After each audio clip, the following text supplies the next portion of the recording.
I need to get water. I'll be right back.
Alright, I'm back, and I have water.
To the true power of the Ultima weapon.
the Ultima weapon is all-powerful, why does my enemy still stand? Can her strength truly be so great? It is the blessing of light that confounds you.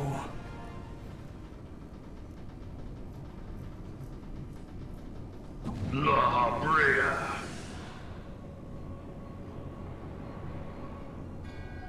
Your foe acts under the protection of the crystal she bears. So, this is what empowers her. Beyond mortal limits. If you are to prevail, the Hammer of Darkness must needs be brought to bear upon the Shield of Light. And so it shall, for the Ultima weapon is host to a power of which you are as yet ignorant. Speak plainly, Ascian.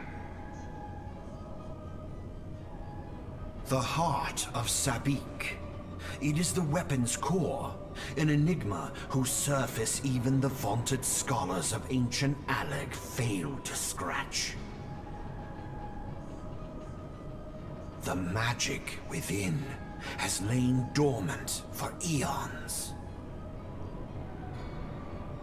Of what magic do you speak? A spell without parallel. Ultima. I sought the life force of the primals for no other reason but to quicken the core. For the true power of the Ultima weapon lies within its now beating heart. La Habrea, what have you done? No more than was necessary for my god to be reborn.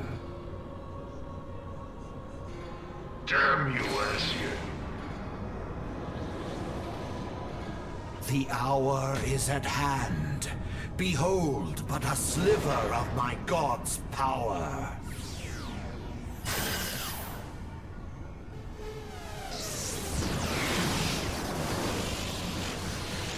From the deepest pit of the seven hells to the very pinnacle of the heavens, the world shall tremble. Unleash Ultima!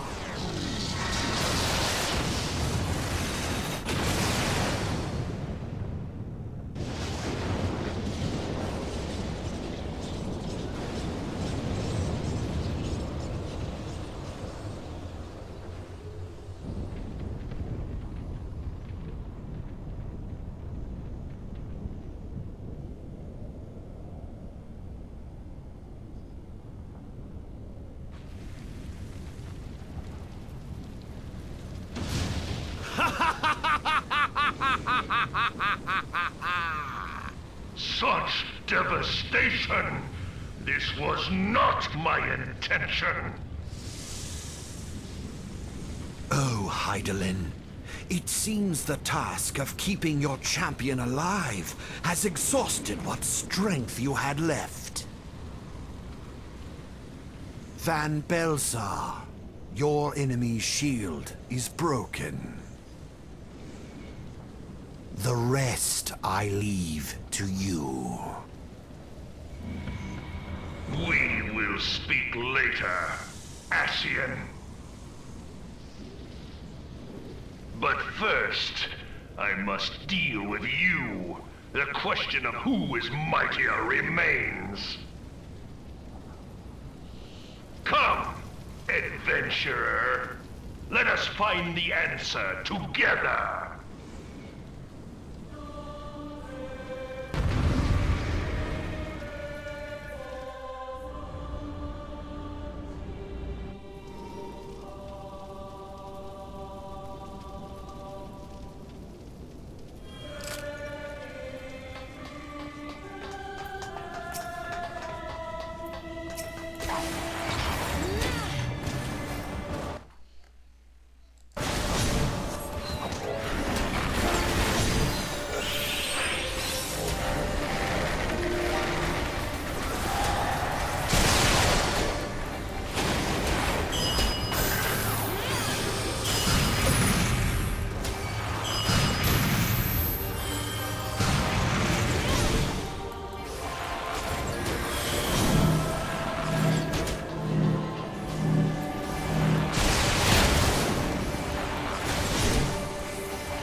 Heed me.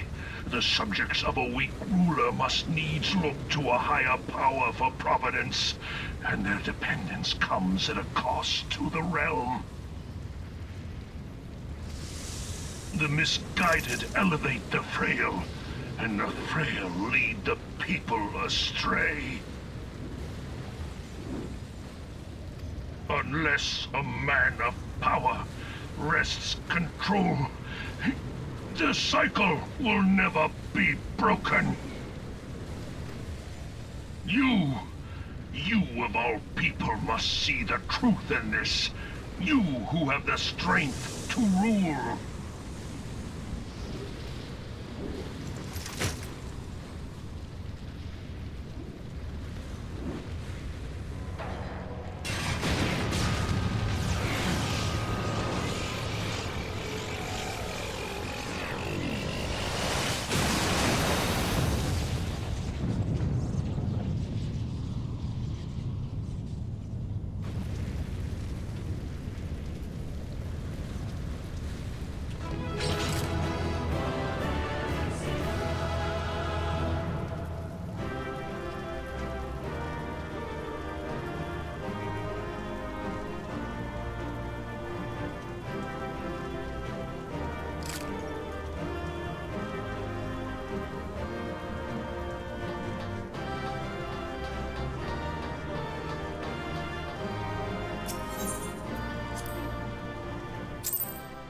Was able to get through it.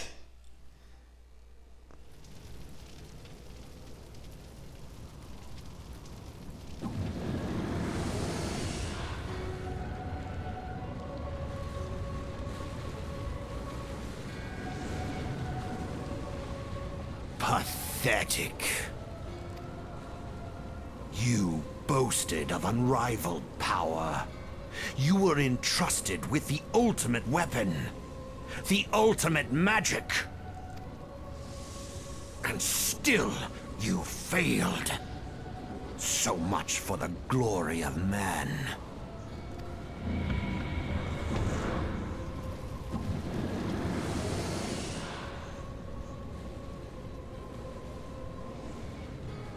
The growing imbalance afflicting the planet must be redressed. If it is permitted to worsen, the very laws of existence, both etheric and physical, will be warped beyond all recognition. Know you the root of this corruption? Hydaelyn. Like a parasite, she must be burned out if the planet is to recover.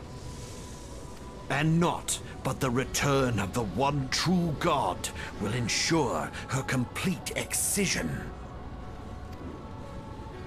Yet, to pave the way for the Master's return, a chaotic confluence of untold proportions must needs be brought about.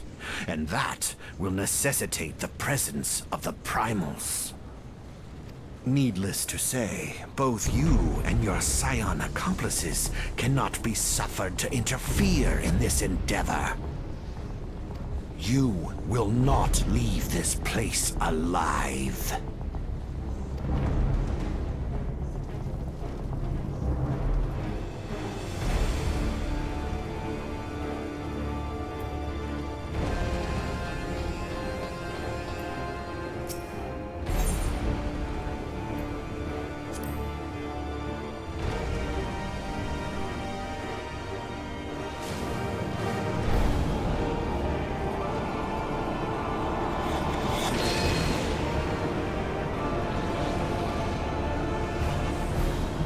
It is past time your flame was extinguished, bringer of light.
It is past time your flame was extinguished, bringer of light.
If thou wouldst pierce the shadows, make thee a blade of light.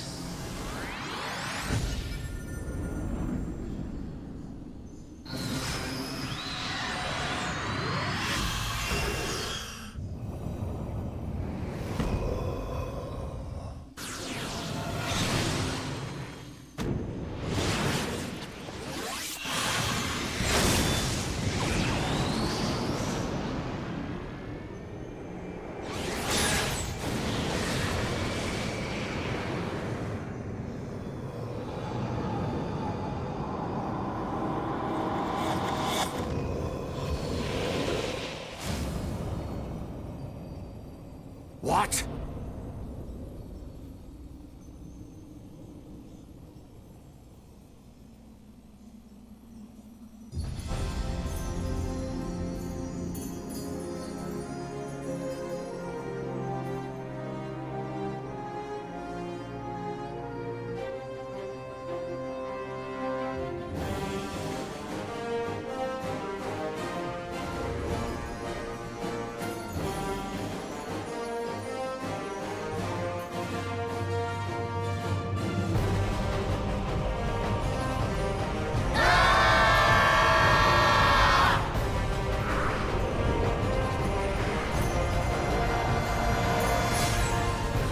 Light. It binds them. They are too many.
And so my conquest ends, Cid.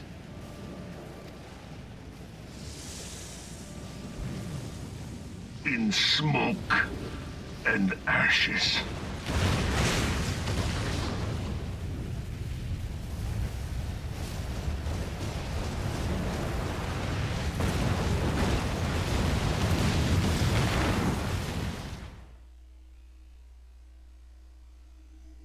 Hear, feel, think.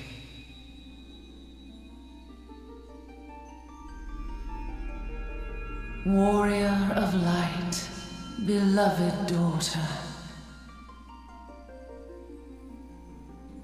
The darkness hath fled before the unclosed brilliance of thy spirit. Yet it lingereth still beyond the sight of men, in forgotten corners of the world. In the depths of the abyss yet resideth the Dark One, watchful ever, till this evil be cast out. Never shall the world know aught but a passing peace.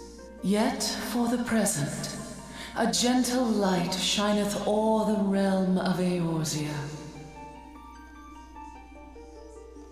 with thee at its heart. From sparkling moat shall it swell to glorious sun, and all the world shall bask in its warmth.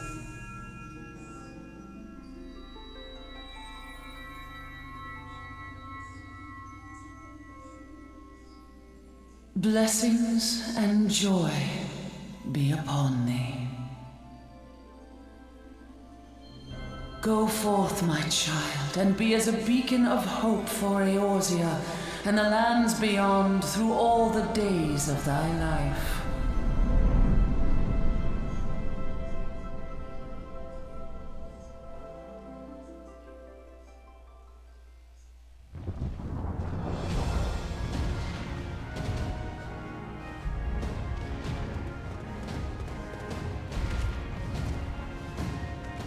My lady, all Twin Adder units have fallen back to the outer perimeter.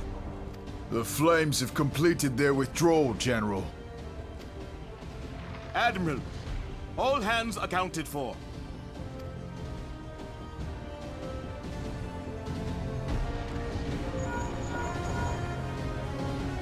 She's still in there.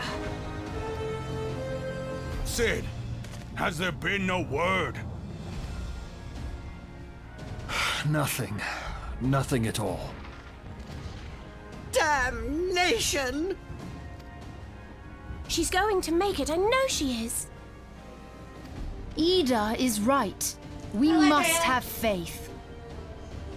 Thank you for the hydrate. Drinking.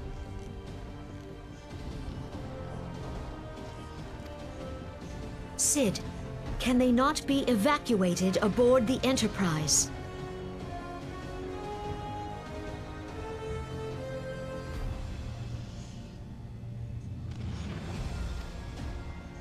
That adventurer and the Scions are as Thank the you, Warriors of Andrea. Light reborn. We cannot abandon them to their fate. Not again. I wholeheartedly agree, but flying into the midst of that would only add to the fireworks. There must be something we can do. Please, Mother Heidelin. Please light her way through the darkness. Look into the light, my child. If thou would see thy companions returned safe to thee, reach out to them now.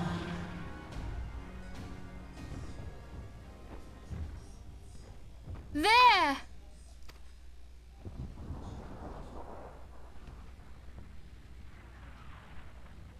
Oh!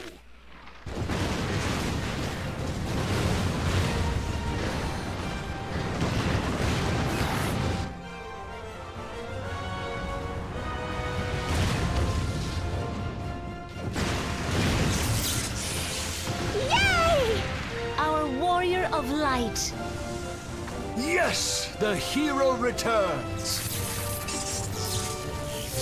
Look! Thancred is with her! Thank the 12! Thank Heidelin. Welcome home.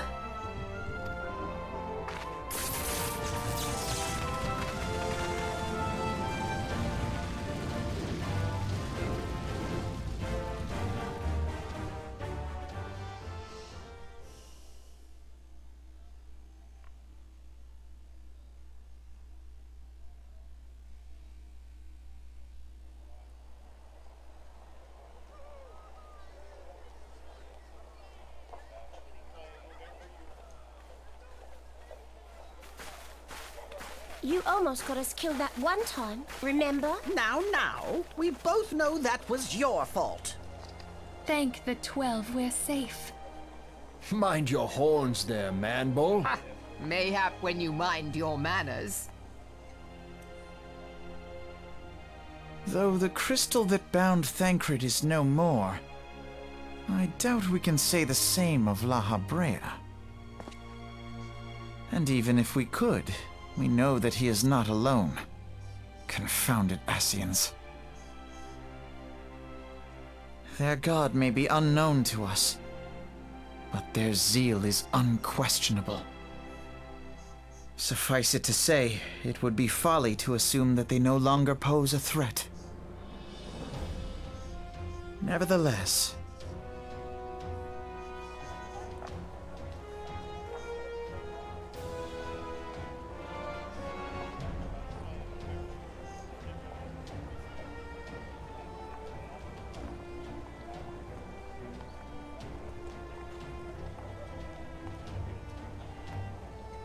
for now, we must savor what peace we have won, however ephemeral. Do you see, Grandfather? Our first step towards realizing the dream for which you gave your life.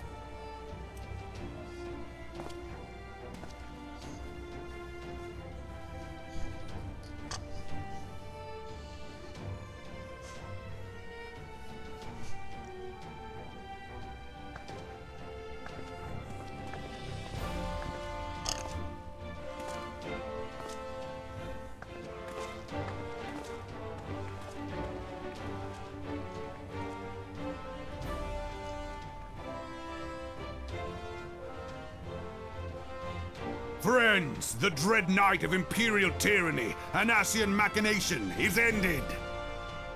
A new day now begins in Eorzea. True to their name, the Scions of the Seventh Dawn, along with our champion, have delivered us from darkness. Let their shared victory serve to remind us of our shared history. And let their bravery in the face of adversity inspire future generations. Doubt not, the realm will need bravery in the days to come. Old rifts threaten to divide us within our walls, while hordes of beastmen claw at our gates. And though the Black Wolf be slain, the rest of the pack remains.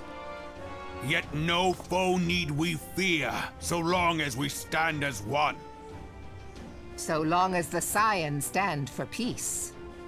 So long as our champion stands fast. For there exists no adversity over which we may not jointly prevail. No longer can we turn a blind eye to the suffering of our allies. No nation stands alone. If one should fall, so shall we all. Eorzea is our shared home. For any one of us to know peace, so too must our neighbor. Just as we join in solidarity before you this day, so too shall our grand companies be joined henceforth to strive not only for the good of mere nations, but for the good of all the realm. Change will not come overnight. Yet I foresee a day, not so very far from now, when the lines that divide our lands fade, and all of Eorzea is one. It has been but 5 short years since the Battle of Cartano. 5 years since the advent of the 7th Umbral Era. No victory, however sweet, can wash away our bitter sorrows. No triumph can reclaim those we lost. Yet do not presume you honor them by dwelling on the past. It was not the past they fought for. You would repay their sacrifice by looking to the future. A future united, as the warriors of light united in the champion. Now is the time for us to rise as one, bearing all of Eorzea on our shoulders. 5 years ago, Eorzea bore witness to the end of the 6th Astral Era. Now, the 7th Umbral Era draws to a close, yet we come together not to glory in its end, but to mark a new beginning.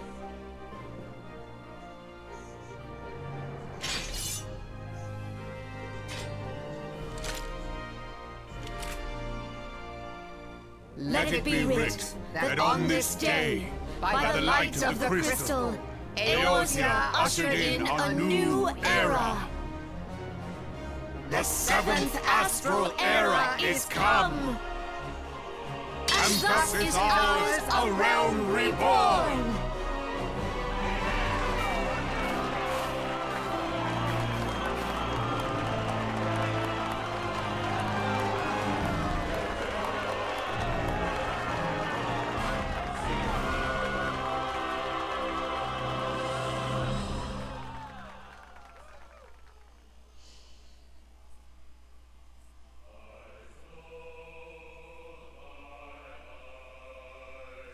Oh, I love this song.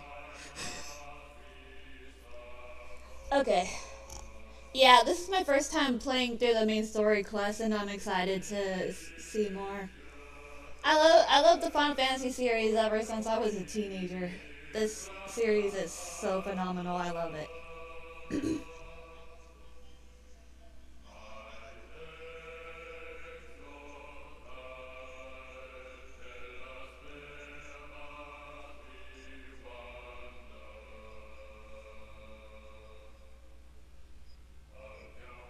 Yeah, it really is. I love it. They really went above and beyond. I am so happy. The storyline is so cool. I missed some of it because it went fast with some parts, but I'm gonna play it back to see what I missed. But other than that, I love it. Everyone worked on it. Whoever worked on it, you did amazing.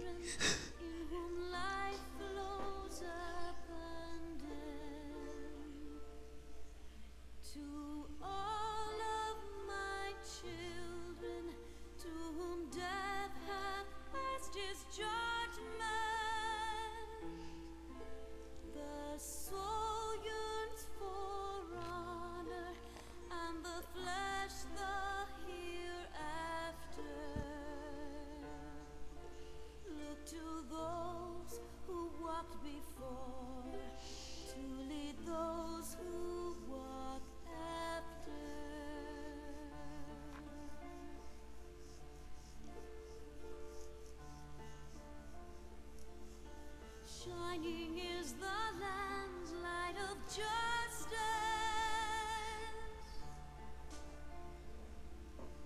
Ever flows the land's well of purpose. Walk free, walk free, walk free. Believe the lamb's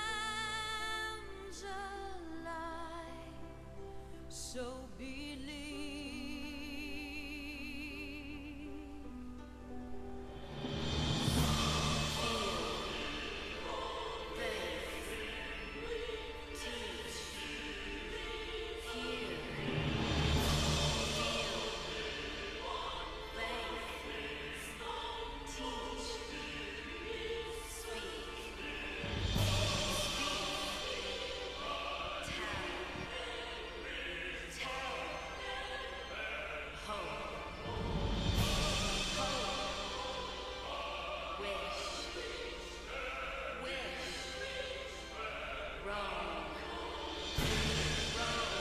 I gotta let you two know I got through a wrong board.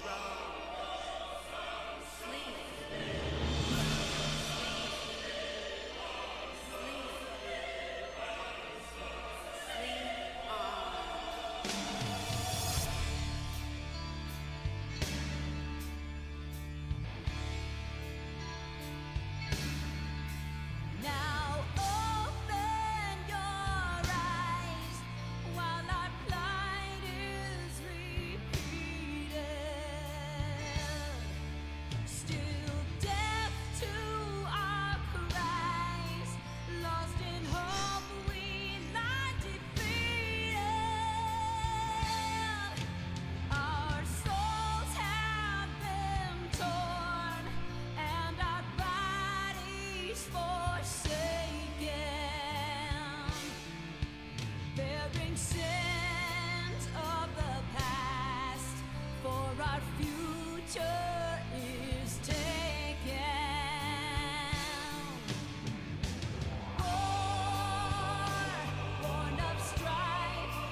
trials dissuade us not.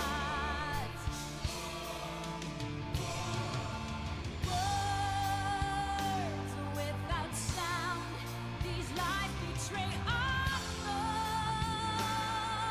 thoughts. That's longer than me. I wish I had started from the start, to be honest. Yeah, were you able to get the badges? I love watching the cosplay event. They did amazing. My favorite one was the one with the dress that lit up, and then the other one was the one with the weapon that the astrologist used. It was moving and everything. Like, wow. They worked really hard on that. So.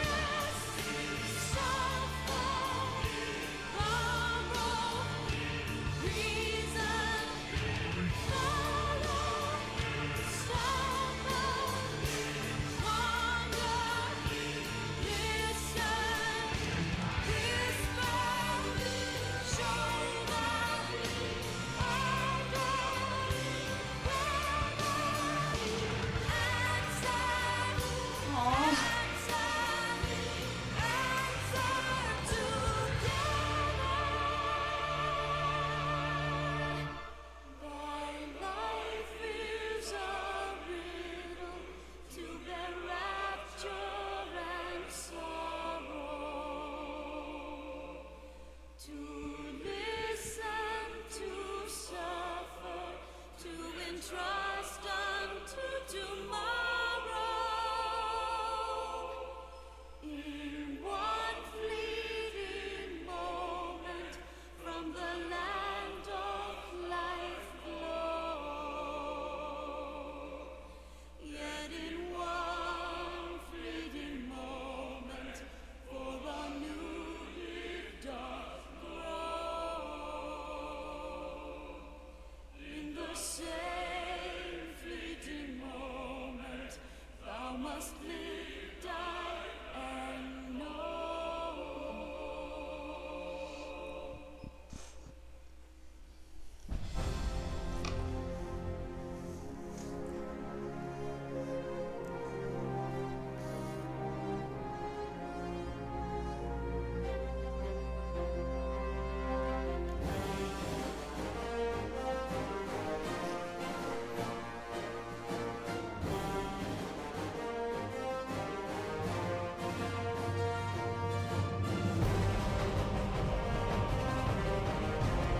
Yeah, true, but I would still wish I could have played it for the experience at least.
Thank you for the follow.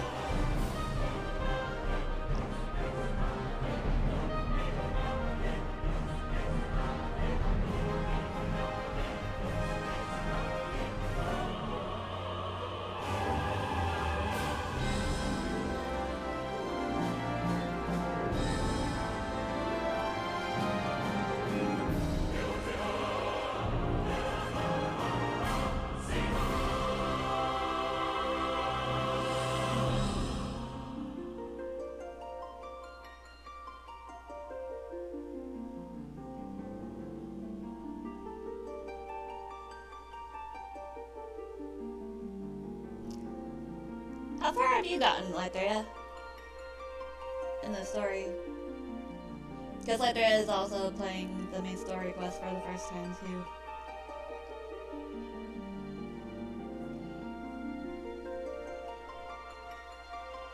We all had characters on a different server, but we decided to join Fairy.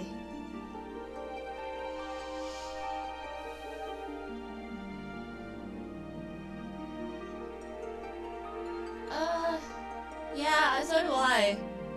But are the other content creators doing the drops too, or was it just the event for the event? Well, other streamers who are streaming this.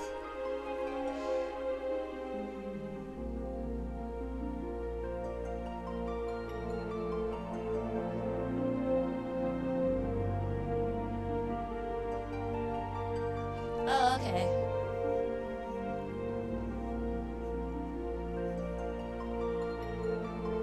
The other one that I played on was, I think, Seraph. I'll have to check. But I'm further on this one than I am on the other one.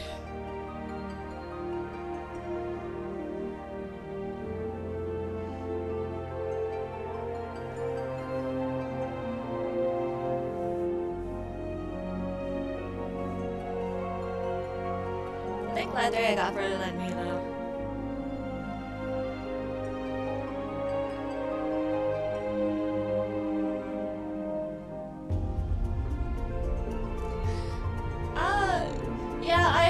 I made a lot of characters on this server and some on the Zero server.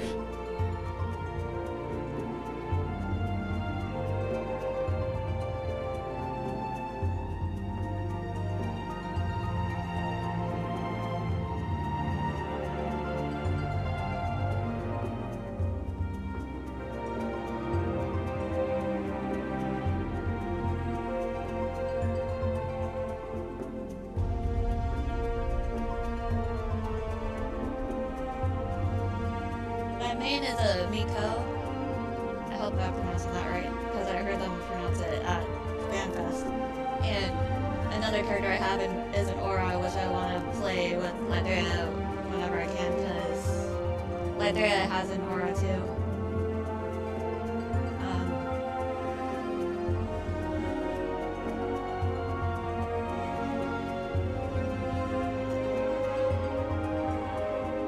I think I also made a Vieira and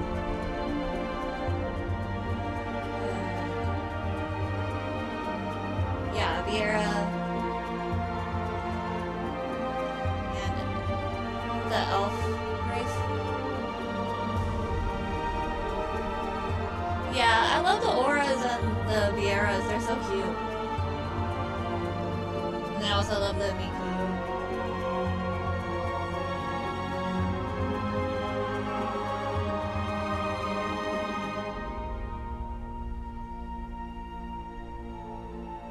Yeah, I have an Ellison.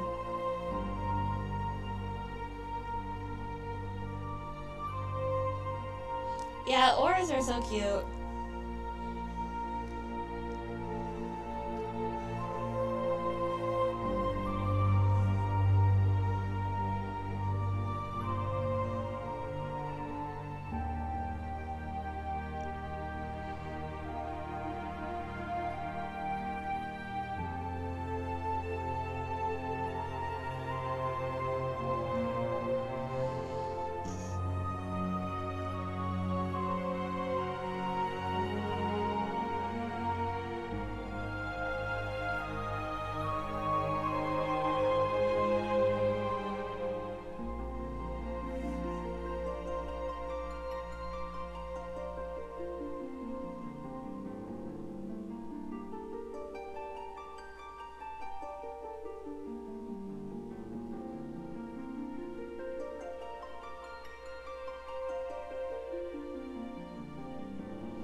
is cool.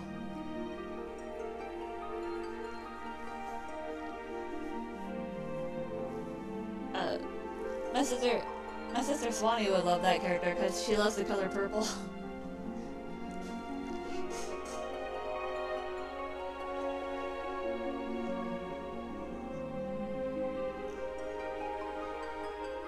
Yeah.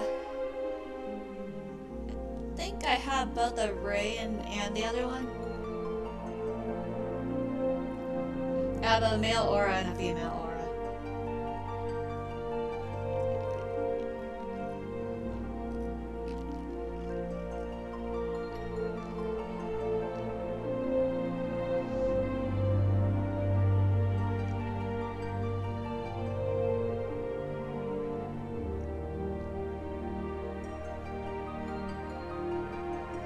Oh, so am I! I'm so looking forward to that too. I'm gonna make another character.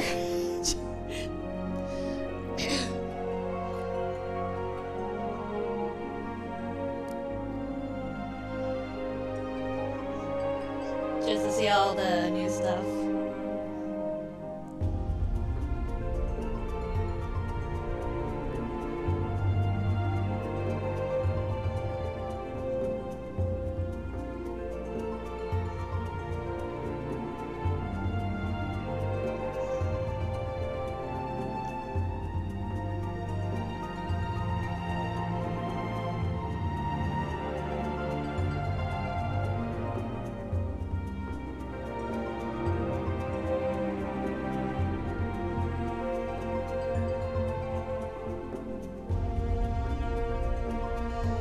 Oh wow.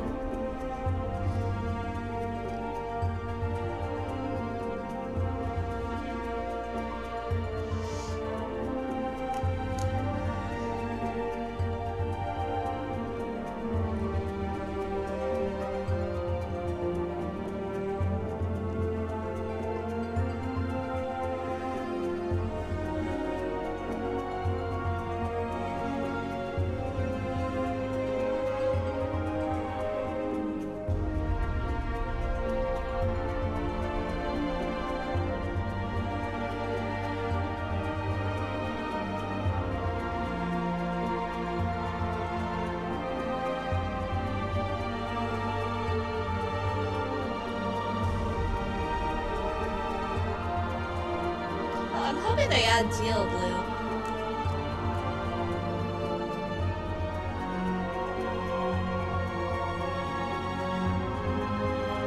It doesn't seem like they have a lot of teal blue.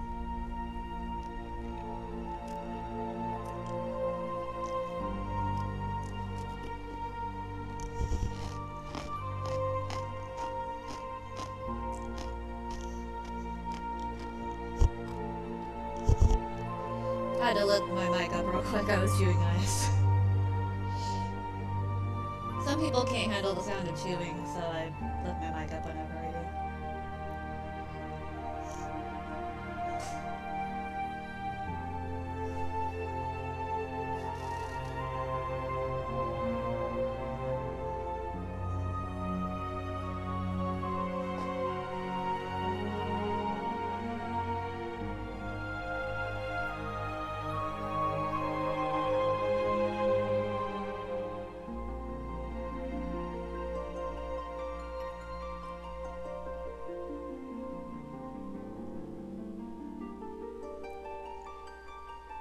Oh, I need to fix the link on Streamlabs. Well, I already have the Ko-Fi Streamlabs, so I can just get rid of the Streamlabs one. I changed my name recently, so... like a few months ago, I think.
Okay, I'll check it out when I can.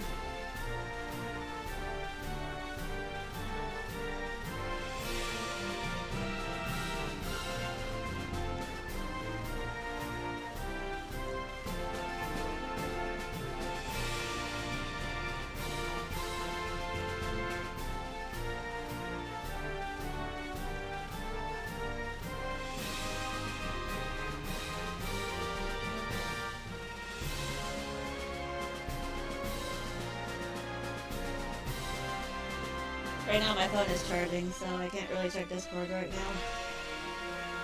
And then whenever I tab out, the sound goes out, so...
Are these all character names?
Oh, okay.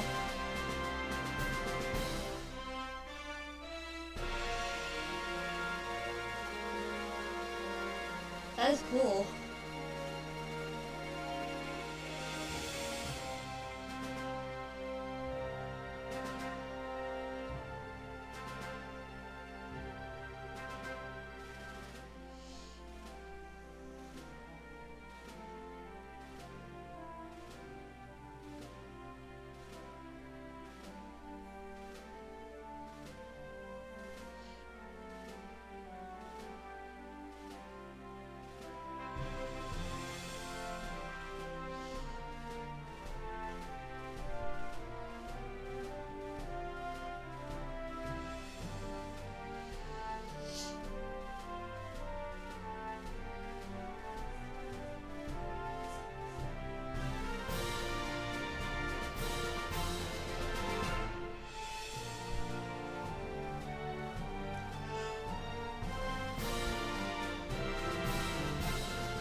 Okay, enjoy your lunch.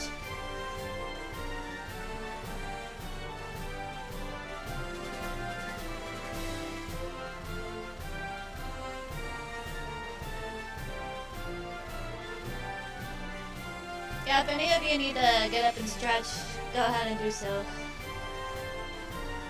It's not good to sit for too long.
Yeah.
Oh, yeah, they're pretty long.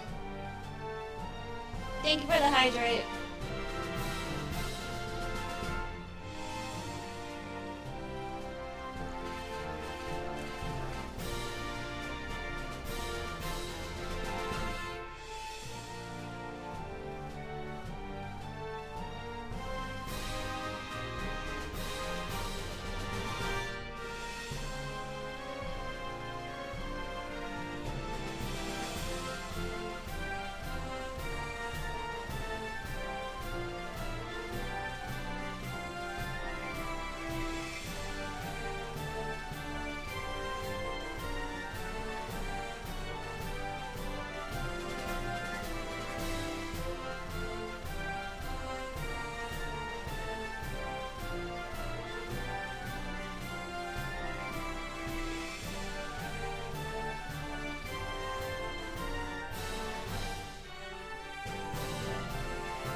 I'm gonna be right back real quick.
I'm back.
Okay. I figured I would let the names go up since there were people who played, so that the people can see all the names if they want to, because I post my live streams on YouTube.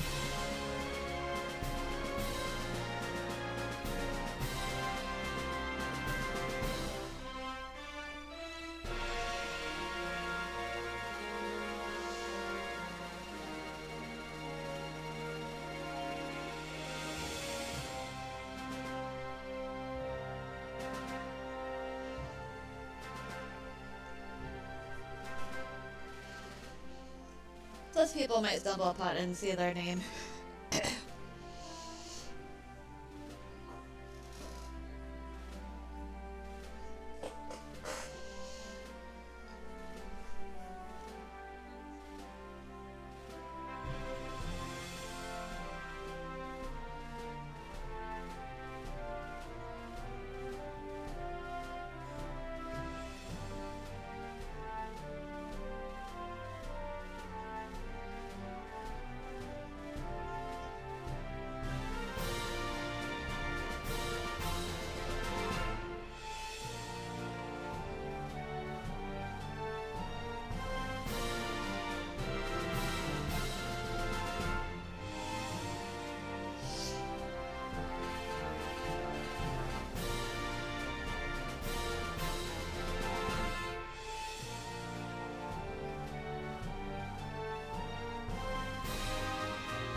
Yeah, I was able to get through the main story of A Realm Reborn. The battle was intense.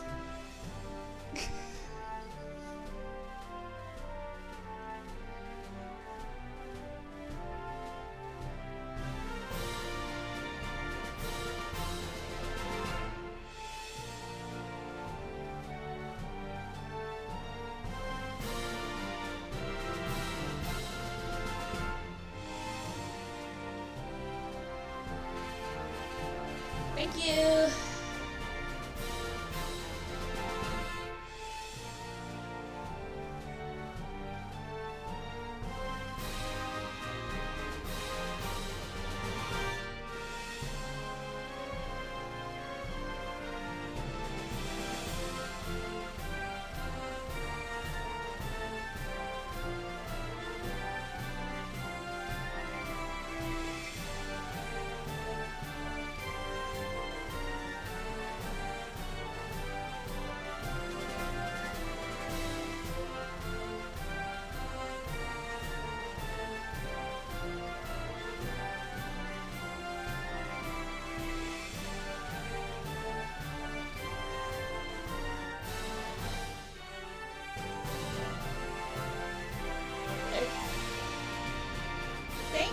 for players in 1.0.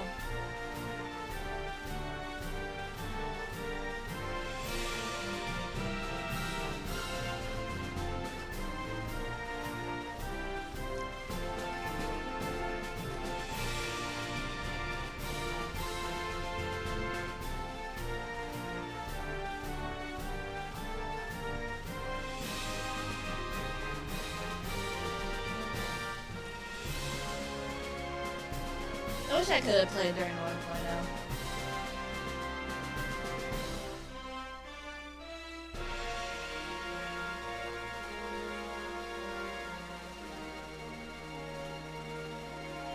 Oh, I'll see if I can play the game you got me tomorrow, by the way, Piggly.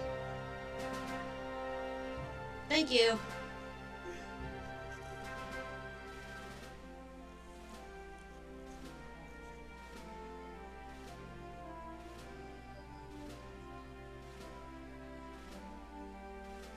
Yeah, I'm pretty sure too.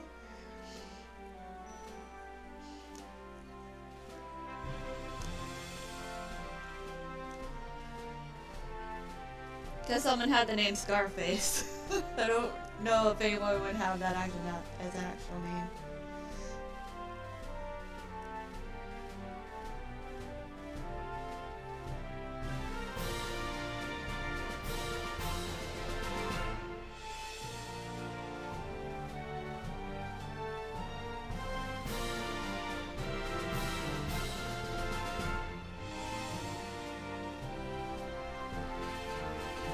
Yeah.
Taco Bell. Yeah. These are most ugly player names.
Tony Stark.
Okay, now we're on Z, so that should be the last of the names.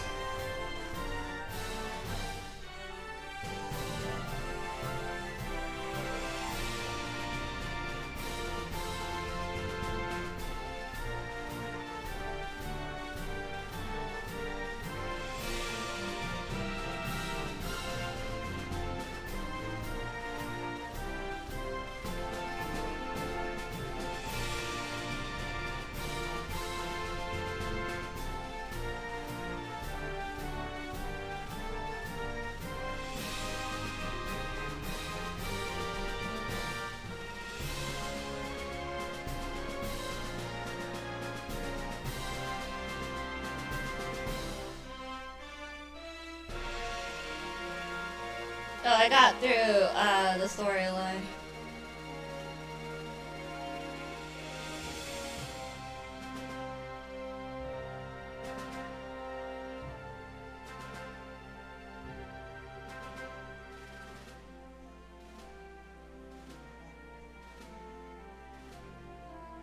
Yeah, I got through ARR.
Yeah, I finished ARR.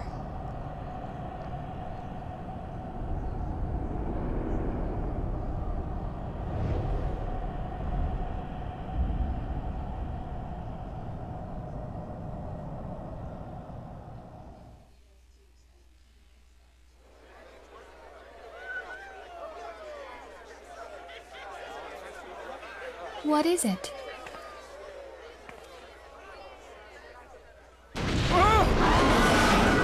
What was that? That roar. It can't be. Did you hear that? There's no time to spare. Where is it coming from?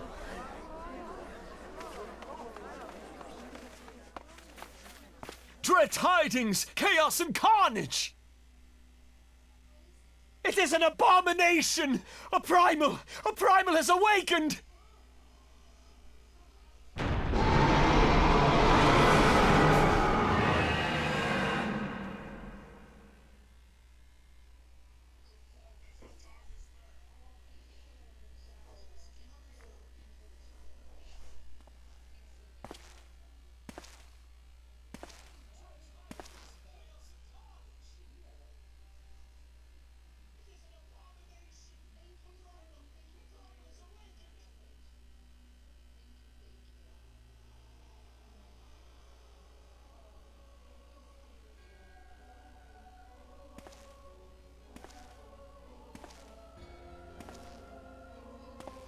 Cast Bahamul move.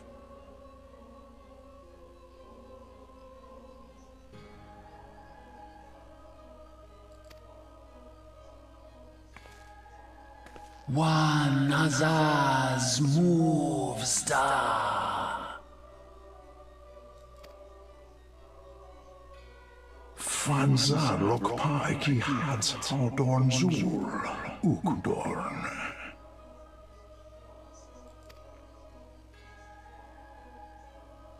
We next of Chemuv, the only cause the pose right ball.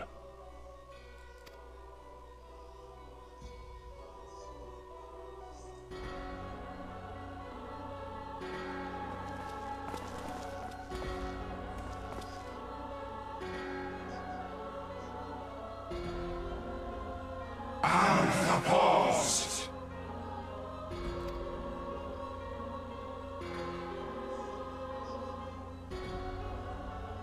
Akko Thazaria to form!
The Archons have conducted a preliminary investigation into the origin of the roar that rang out during the celebration. Their findings strongly suggest that a new primal has appeared. The roar generated a distinctive wave pattern in the aether, a pattern observed only once before in history, 5 years ago. To be precise, I should like to think it mere coincidence, yet we cannot discount that possibility. Well, I trust I need say no more. At great sacrifice, we have delivered Eorzea from the threat posed by the Empire and the Primals, and thereby secured peace. We cannot well allow the realm to be plunged into chaos once more. You have given your all for our cause, risking life and limb on I know not how many occasions, yet our struggle continues, and we need you now no less than before. Please continue to stand with us, and together we shall safeguard the future of the realm, of this very star.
Starlight, it pleases me to see you well.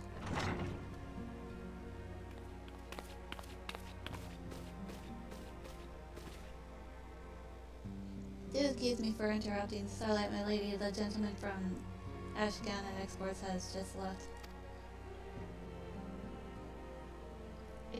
I understand now why you didn't want to receive him. You did well, Tadara. Please inform the guards that we will not be receiving any further guests this evening. Thank you, my lady.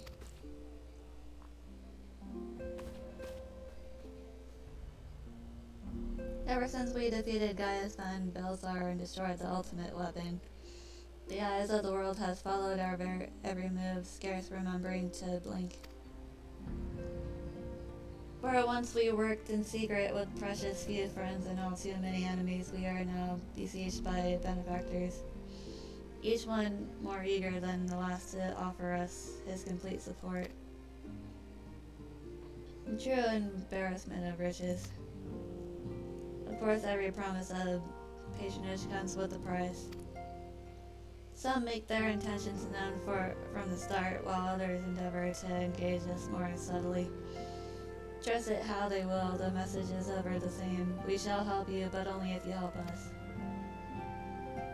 The gentleman Tadaro spoke of was more brazen than most. In exchange for certain supplies, he couldn't have us resolve a business dispute. He would have us resolve a business dispute. Naturally, I refused them, as I have every other merchant of his ilk. Alas, the syndicate's overtures are not so easily rejected. When we formed the Scions of the Seventh Dawn, it was with the goal of serving Eorzea, not the interests of individual Eorzeans. Our neutrality is fundamental to our cause. In my heart, I know this to be true, and yet, if accepting these offers of patronage could empower us to do greater good, might they not warrant greater consideration? Our Baldesian colleagues have been generous beyond measure, but we cannot expect them to. Forgive me, I did not mean to burden you so. Yet, my urge to share this dilemma may not be wholly misguided. Might I impose upon you to consult the others? They are like to have their own opinions on this matter.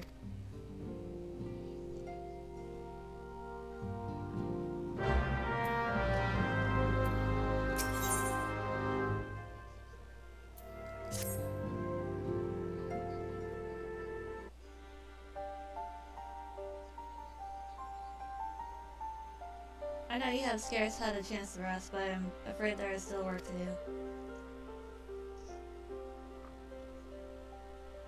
The ultimate weapon's destruction, 'twould seem, has served to embolden the beastmen who now seek to call down their gods once more.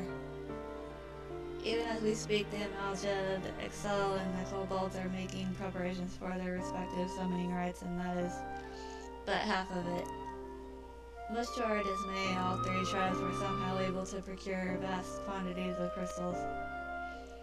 Oh, my turn to say something. Basically, this means the primals will be stronger than they were before. Far, far stronger. Their previous incarnations will seem as pale imitations. The beast tribes, we believe, began hoarding crystals with a vengeance in the wake of the ultimate weapon made an appearance. You will remember that as time it devoured 3 primals in one sitting. The Grand Companies are aware of the potential primal outbreak.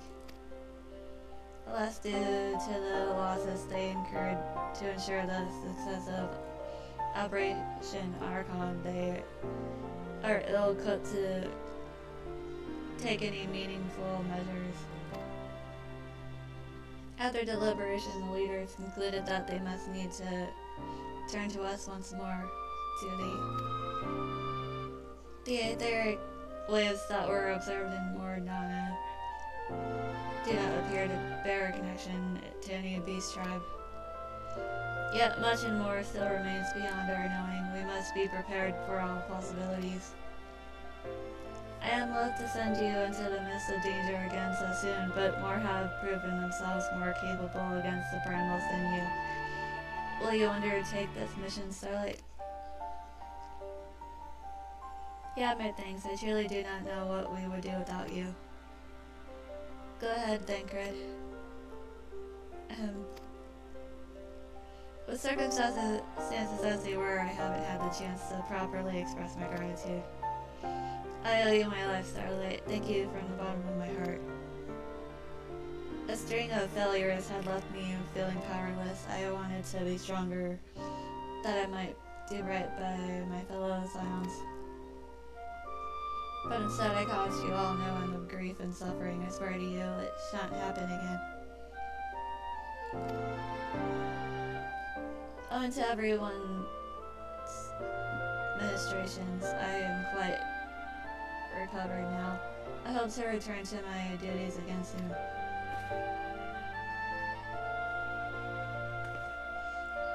Thancred's return marks the beginning of a new chapter for the Scions. Let us renew the fire in our hearts and continue to press ever forward.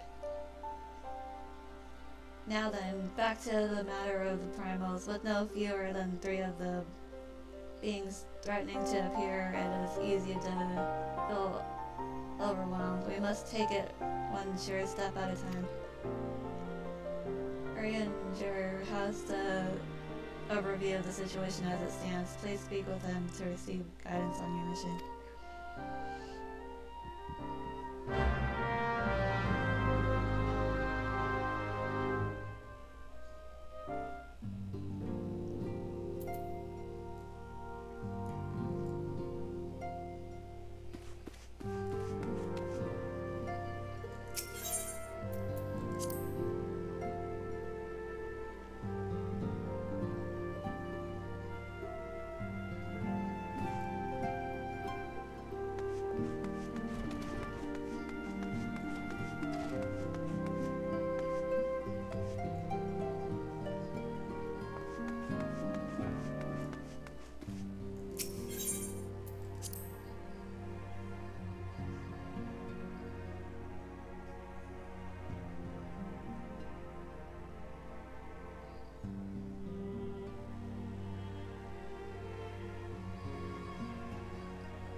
Read the red tides and winds and brace yourself for the coming storm. Learn as much when I sailed as a yellow jacket. The wisdom of the seas has served me just as well on land. The beast tribes are a storm and brewing, and neither the Scions nor the city states can allow themselves to be caught unawares. Nay, we must strike first and nip the storm in the bud. I'd like the kobolds. I'd start with the kobolds. I reckon they've grown a bit too big for their breeches of late. One more thing I learned as a yellow jacket is that your ship is only as steady as your crew.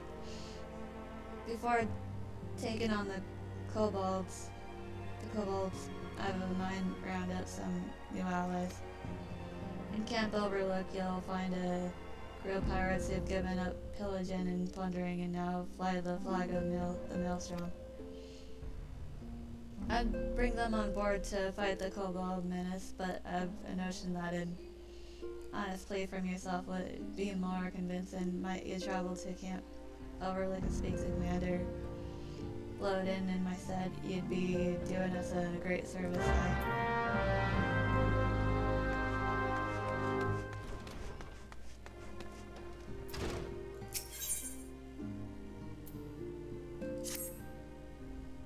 I call upon you as a fellow Scion Starlight to assist our allies in meeting a mutual objective.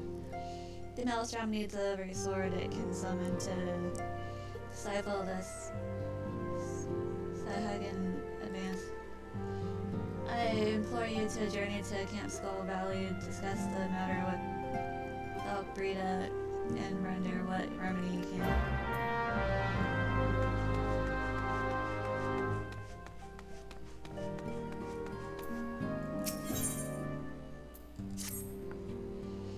My dear friend, Abel and Ollie came to the Scions and with a burning passion to deliver this realm from darkness, a passion that I could never muster. They fought bravely and with honor until they could fight no more. Me, I was never worth much on the battlefield. I learned nothing more than to honor my fallen comrades, to carry on their fight unit. but how? One day it struck me. I may be woefully lacking on the battlefield, but my mind is sharp enough. I resolved to plot a course of action and recruit capable allies to our cause. One thing is clear to me, we can ill afford to be distracted by the beast tribes with more ominous storm clouds gathering on the horizon. To that end, we must find strong and loyal allies to follow the beastmen menace. You are familiar with perhaps a tribe of fearsome hunters and huntresses. I am convinced that they would prove invaluable allies in the battle against the Amalja. If only they could be won over.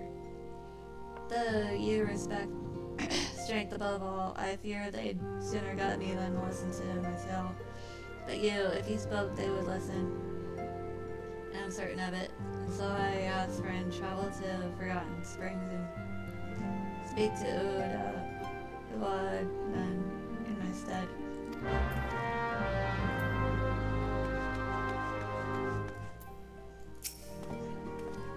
Fortune begets power, and power fortune. That we, and especially you, have power is beyond doubt. The question is what to do with it. You may be interested to know that there is a growing belief amongst the refugees that Alamigo could be liberated if only the Scions would commit their strength to the cause. Yet theirs is but one of many causes. We stand at a crossroads starlight. Each path is paved with good intentions, but where they lead is far from clear.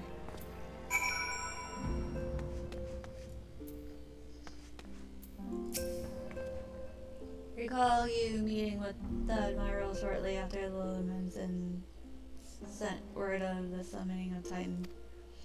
Then mayhap you also recall my words to our host. I said unto Merlin that her people had broken their treaty with the kobolds, and that the beastmen had justly responded that we had been called to intervene in a conflict which she herself had invited.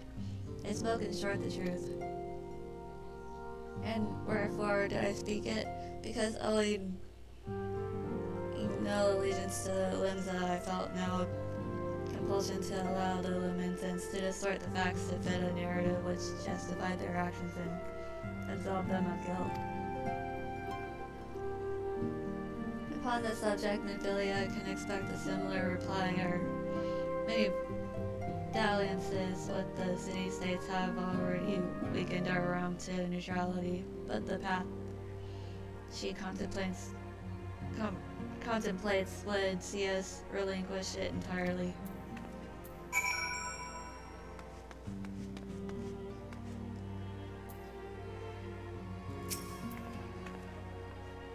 I've been receiving a lot of gifts lately, but Papalimo keeps making me send them back.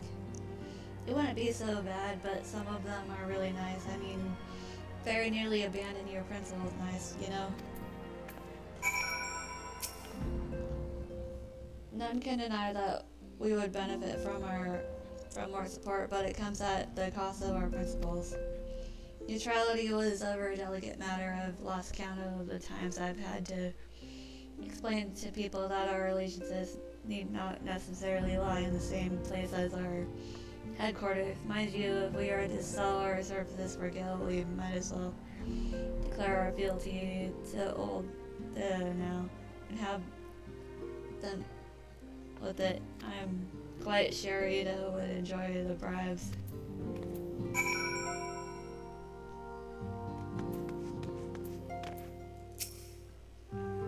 Such knowledge as I possess of beast tribes are their primal, and their primals is at thy disposal. Whether man or beastman, we are wont to seek power when plunged into the black depths of despair. That despair doth begin with the Malja, who may have already summoned forth the threat. With our comrade Thancred now returned, thou wouldst do well to seek his counsel.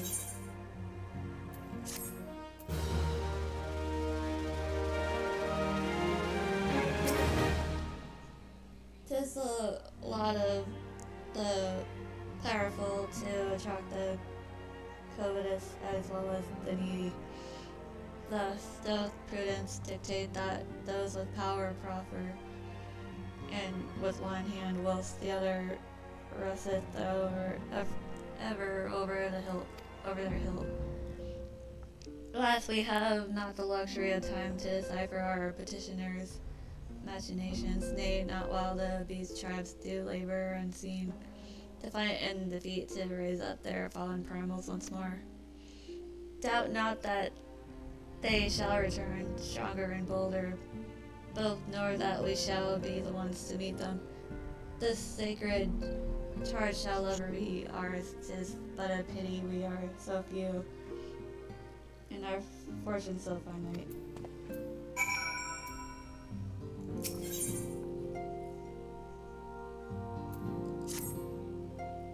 Friend to the dawn, hear my plea. Tidings most ominous arrive from Gridania. A primal walketh the shroud. Those who have been born the eldritch spirit will witness and return to tell the tale about that never before have they seen the light. It's like the god's quiver doth investigate as we speak, and meseems thou, Lord Lewin, would welcome a capable and render his helping hand. Pray he thee to the seed of the first bow, and shine thy light upon the matter.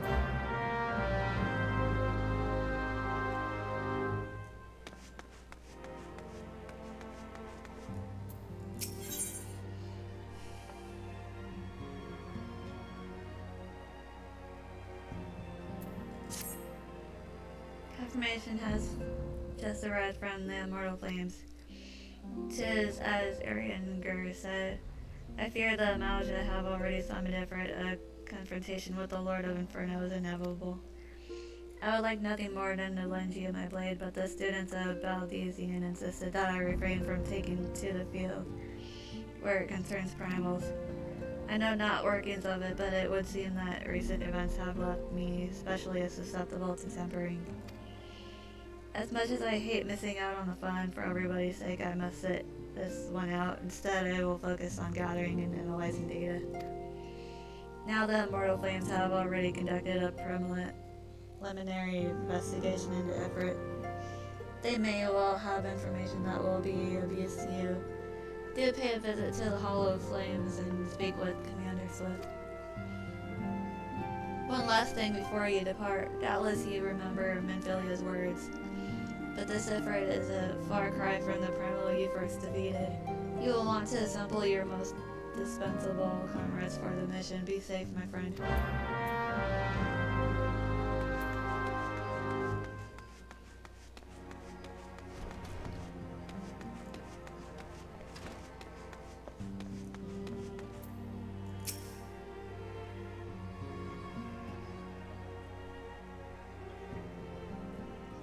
The situation is not wholly unexpected. I too have given much thought to our organization's future, though it would have seemed I reached a different conclusion. Mayhap in it is time I made my feelings known to the antecedent. Come along in Starlight.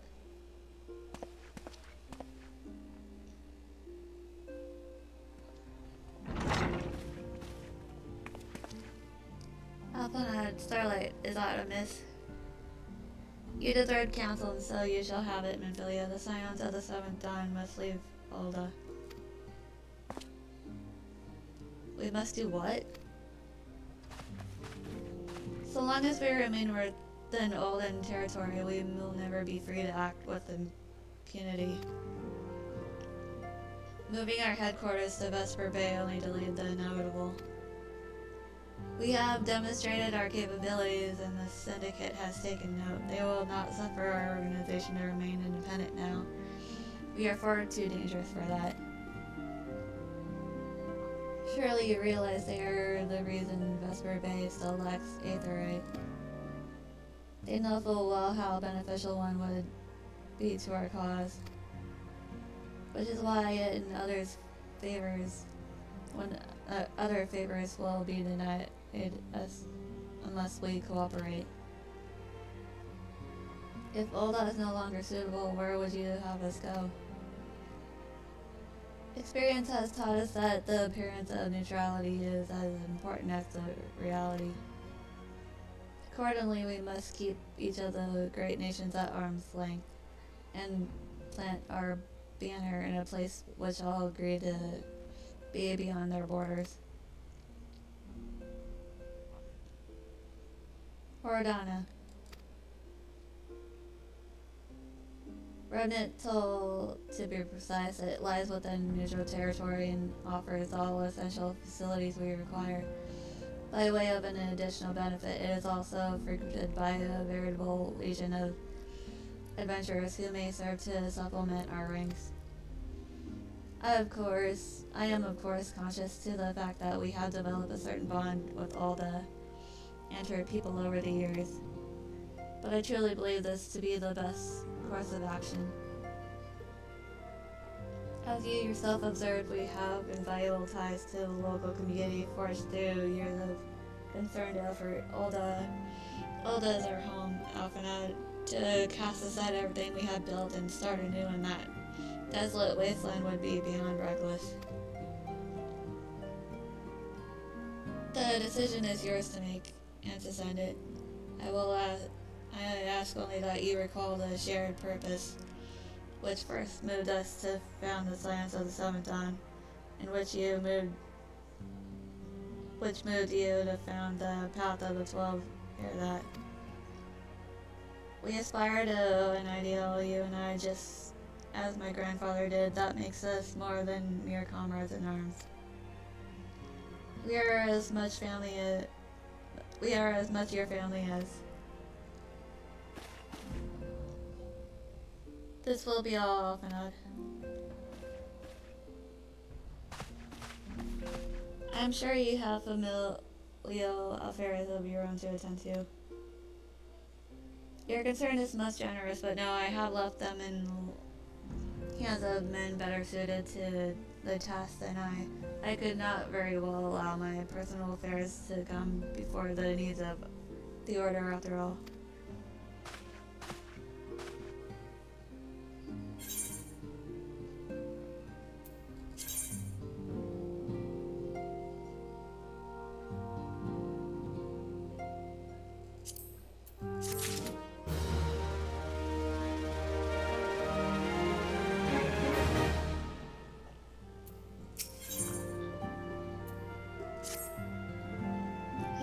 Has it really come to this? Oh, Starlight, pray attend to Alphanad. He is engaged in some business or other and requires your assistance. Pray be on your way. Alphanad waits upon you, and I have much to think about. Oh, and tell him he shall have my answer in due time.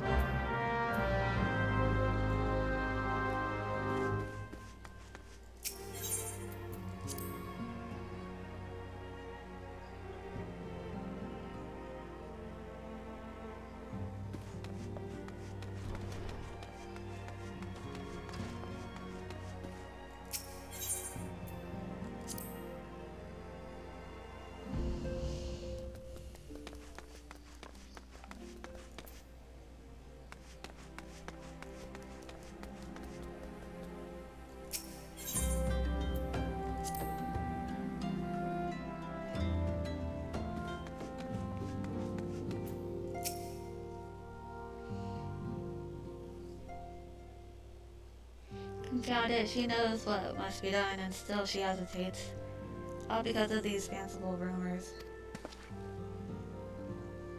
I should explain. Mephileus' mother, well, adopted mother, was among the great many who perished during the calamity. Philhemen was her name, though you may know her better as the songstress of Ulda. She was a performer of a singular talent and much beloved by the people of Eorzea, not to mention a certain Charlene minstrel. As you may imagine, the news of her passing was greeted with shock and disbelief by her adoring followers. Many of whom refused to acknowledge what had happened. That her body was never found only served to encourage speculation.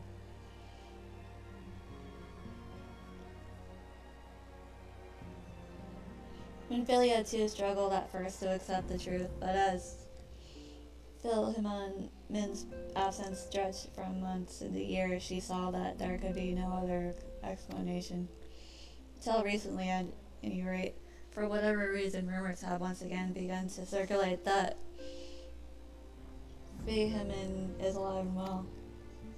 One of our informants, Father Iliad, has sent word that a woman matching the songstress's description has been seen of late at the seaside resort of Costa del Sol. If we could succeed in tracking her down, I have no doubt that any worries that now plague Minfilia's heart might be assuaged.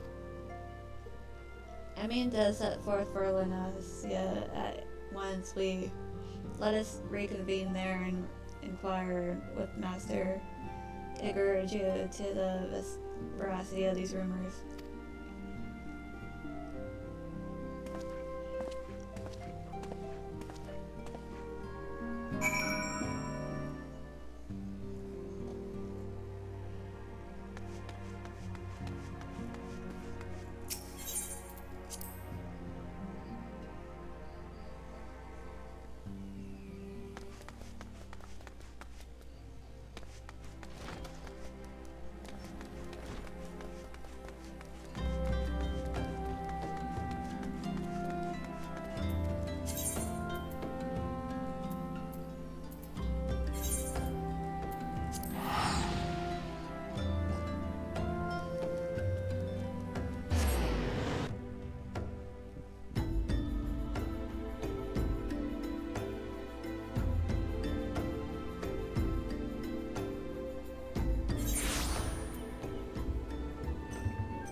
Oh, sweet siren of the sands, my Mako muse, why have you forsaken me? Titan's bane, Starlight, what brings you to my humble resort? Human, you mean to tell me the goddess made flesh who dwell among us until so very recently was the songstress of Volta? Ye gods, woman, if I had known that, I would have chained her to my bedpost and never let her leave. Oh, for shame to think that she now flies for trade for the riffraff off to the west or wherever she said she was going. It's a tragedy, I say, a tragedy. What is it? Thank you, Master Guruju. Your information will serve us well. That said, there are any number of places she could be. I shall begin my search by the docks and see if any witnesses have some knowledge to spare. I would be most appreciative if you could travel to Winefort and do the same.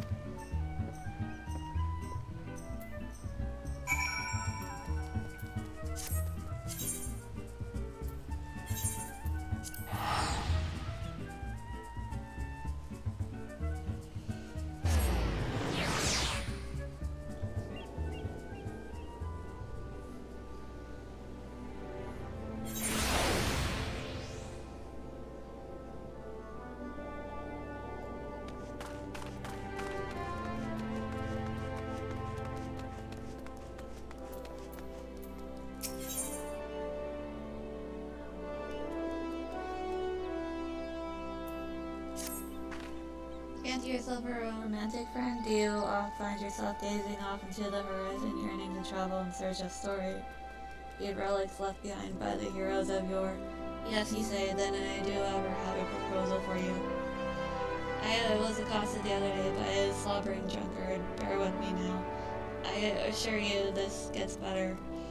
who most eagerly regaled me from what I could gather amidst slurred speech and copious amounts of spittle. That is what the tale of a treasure map he had stumbled upon in his travels. I don't recall the particulars. I was emptying my innards of foul swill at the time, you see, but it sounded rather convincing to my out old brain. What I do remember is that the fellow mentioned striking out first light for a raincatcher gully to visit a miner friend. Should the prospect of hunting for hidden riches set your heart aflutter, I reckon you might still find him there.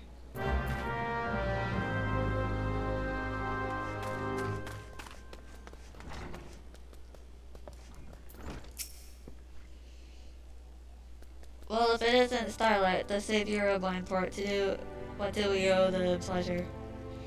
Oh yes, we did receive a customer matching that description. She was a delight to behold, to give the woman her due, but her perfume was so ghastly I had no choice but to reject her from the premises, interfering with tastings, you understand. If she is your query, why not consult your blind associate? His olfactory perception is without peer. Given that I could smell the woman from a mile away, I dare say he could smell her from 10.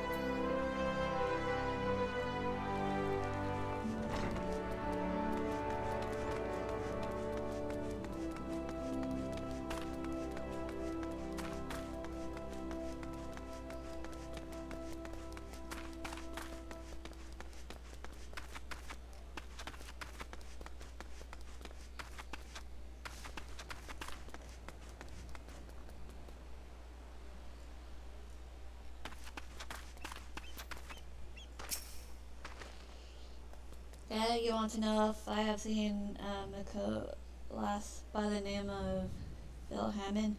I wish I haven't seen a lass of any description for far too bloody long, excepting yourself, of course.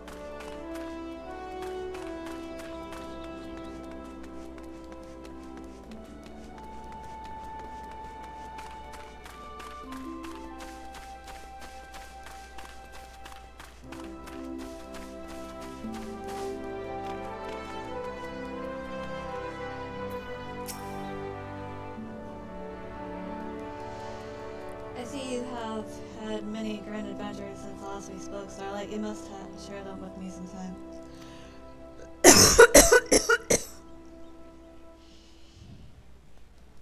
The girl from a little while ago, one does not forget a perfume like that, so robust and intoxicating, yet simultaneously familiar. Reminiscent of a bloom native to these parts, in fact.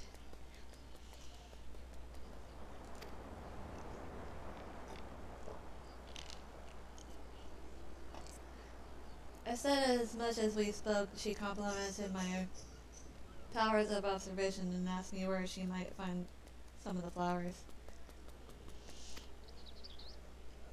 So I told her to follow the road south into Raincatcher Gully and then head east after crossing the second bridge. The flowers which grow in the shade of the cliff have the strongest scent, you see. If you make haste, you may yet find her there.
Simon, you're a debt stranger. I did not realize my activities had aroused good the Gabu's ire until it was too late.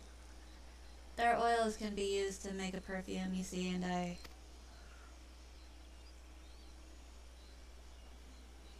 Fidman? I don't... Who are you? Whom do you serve?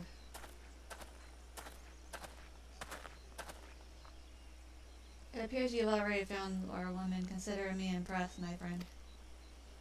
The strongstress of old, I presume, and Philia, or should I say, Asilia, is looking for you. Asilia? You are the very picture of health, my lady, yet the world thinks you are dead. I can only conclude that this was by design. The question is why. Not everyone who endeavors to find me does so with the best intentions, child. You will be pleased to know that I fully intend to reveal myself to Minfilia when the time is right. Oh, well, that does please me more than you know, but tell me, sojourns in the forest of Lunacia aside, when exactly will the time be right? When I deem it so. Do you imagine I traveled all this way on a whim? As I was telling you, your associate, prior to your intrusion, I came here to harvest these flowers to use in a perfume. Does that satisfy your curiosity, or would you interrogate me further? My apologies for the interruption. Anyway, now that we all have that which we can for, might we continue this conversation in a safer locale? Wineport, say.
This is not at all how I envisioned it.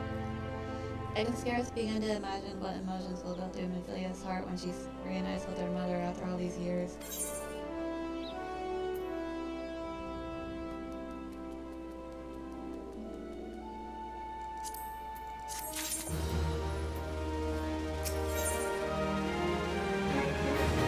Human has... oh, no. You say my daughter awaits us in Vesperbavius. I have kept her waiting long enough. Let us be off on the next ferry. I can finish fashioning the perfume along the way. Understood. Come with me. It would be my pleasure to escort you to the wagon stands.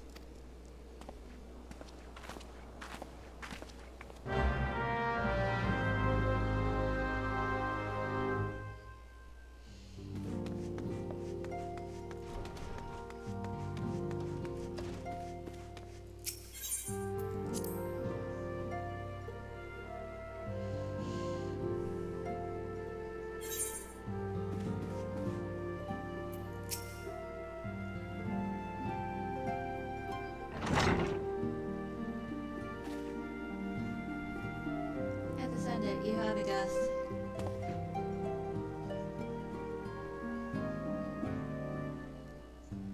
Lamine? Basilia.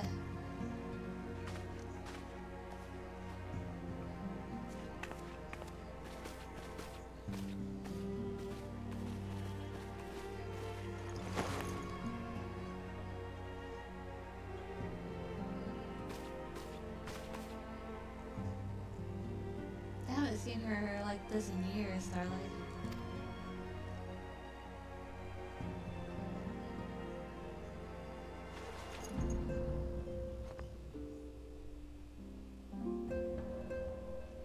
I never truly believed it when they told me you were dead, but what kept you away for so long? The Imperials came for me as I always knew they would, and so I resolved to step away as far away from you as I could, lest their pursuit of me endanger you and our cause. I could think of no better way to grant you the freedom to continue our work. And continue what you did, achieving things I would not have imagined possible. I followed your every success and celebrated in secret. I'm so proud of you, Celia. I learned from the best. I have a gift for you.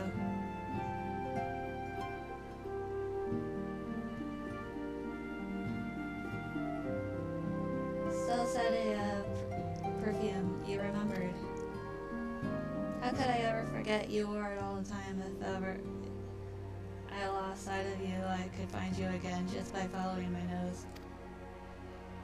I did not think it was made anymore. You must have gone to so much trouble. It was no trouble to me, my darling. I fear I cannot say the same for Starlight, however, I could not have made it without her.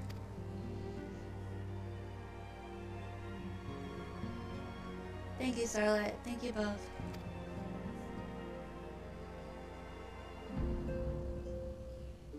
There's something else.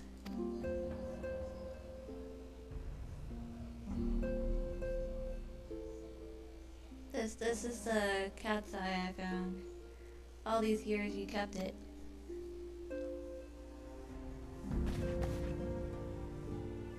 My father was a member of the Alamegan resistance. When I was yet a child, he brought me here to Olda. The accident which claimed his life happened shortly after our arrival. It was Lamine who took care of me then. She raised me as her own, taught me everything I needed to know to survive. I am no stranger to the facts of your history, yet I fear I have failed to grasp their implications. It is clear that there is much I do not know about you and your mother both. One of her first lessons to me concerned mining, and I was very dedicated. I was a very dedicated student. The cat's eye was the first stone I unearthed. It wasn't much, of course, but I was exceedingly proud to have found it nonetheless. So I gave it to Lemon as a gift. She said it was beautiful, but there I am at a loss. Why are you returning this to me? Is something amiss? No, Celia, nothing is amiss. Quite the opposite. I need you to realize how far you've come and how much further you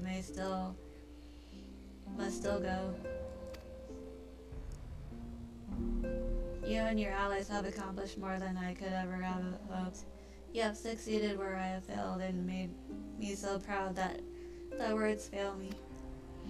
But even as I marvel at the woman you become and all the things you have done, I cannot help but think of that which you have yet to do and of what it may entail. Cecilia, daughter, you cannot stay here anymore. You and the Scions must leave Alda.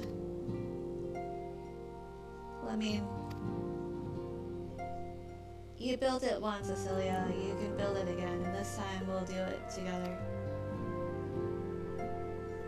Truly?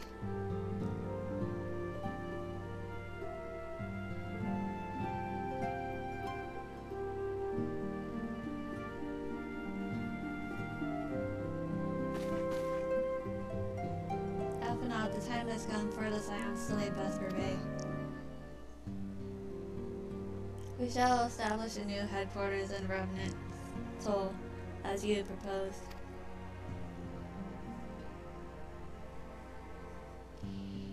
Much work lies ahead of us. Inform our fellow Scions and send word to the students of Valdesian preparations begin at once.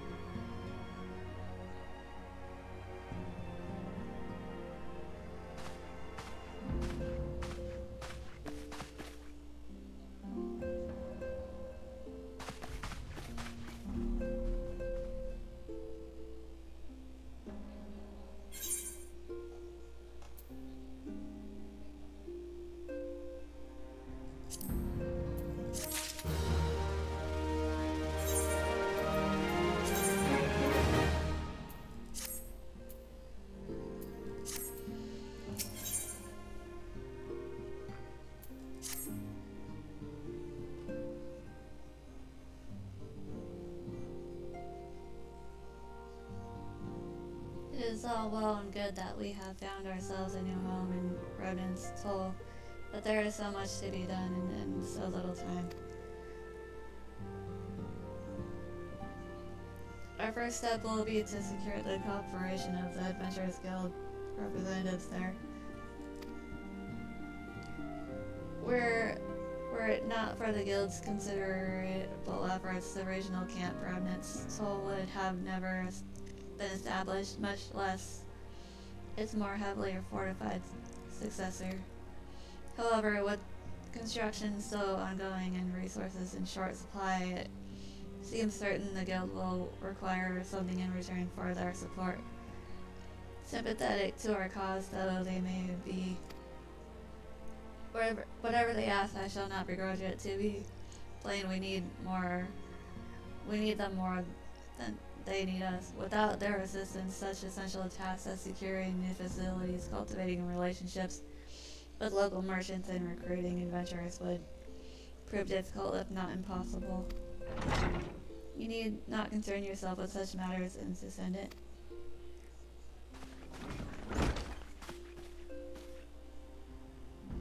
Really, how often not? If I need concern myself with anything, it surely matters such as these. Indirectly, perhaps, I submit that you might instead concern yourself with a different matter, namely to whom the resolution of such matters might best be entrusted, and here I am, nor do I come alone. May I present the esteemed emissary of the Adventurers Guild at Remnant's Toll.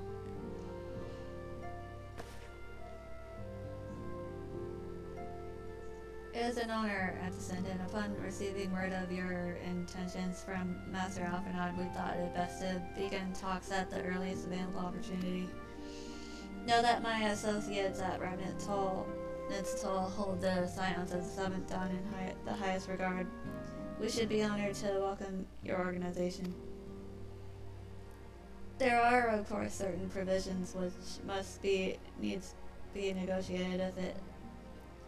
Please, I would do so. It does. Madame, unless I am much mistaken, you are the one, not a Starlight, are you not? May I say what a pleasure it is to make your acquaintance. Sia Thorn spoke of you in the most glowing terms. To steal an Imperial Reaper and then use it to infiltrate a Garlean castrum is an undertaking few would contemplate, and fewer still survive. You shall always be welcome at Remnant's Toll. We hope you will favor us with your presence again ere long.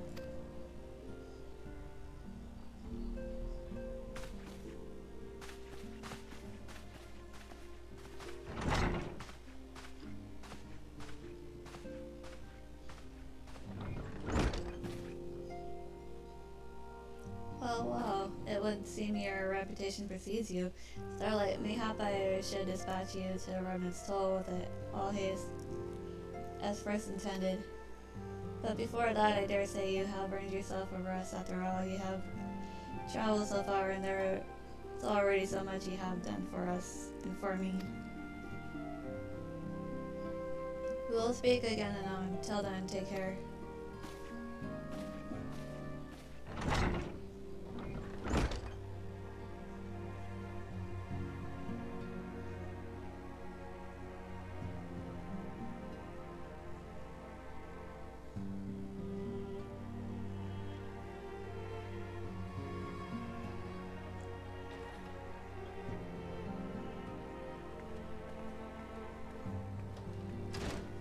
Starlight, were you able to get some rest? I would ask you to come with me to the solar. Often has just returned and it would seem there is something he would share with us.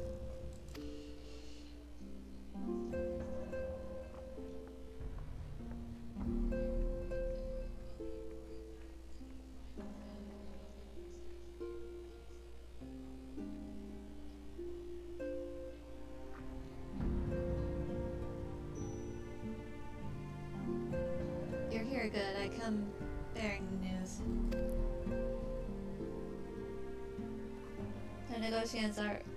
The negotiations are concluded, and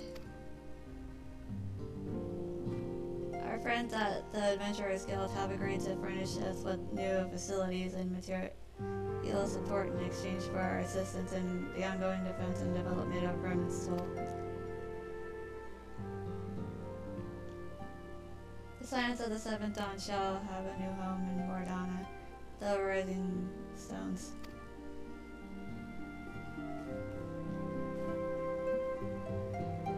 A bittersweet victory, if truth be told. I cannot deny that I had come to look forward to tireless tales of our many guests and their many fans.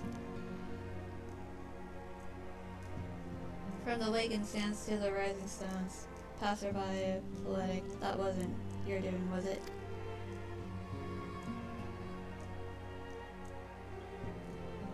I too have news to share. In expectation of the momentous day, I personally informed the Alliance leaders of our plans to have each pledge their full support, General Roban included.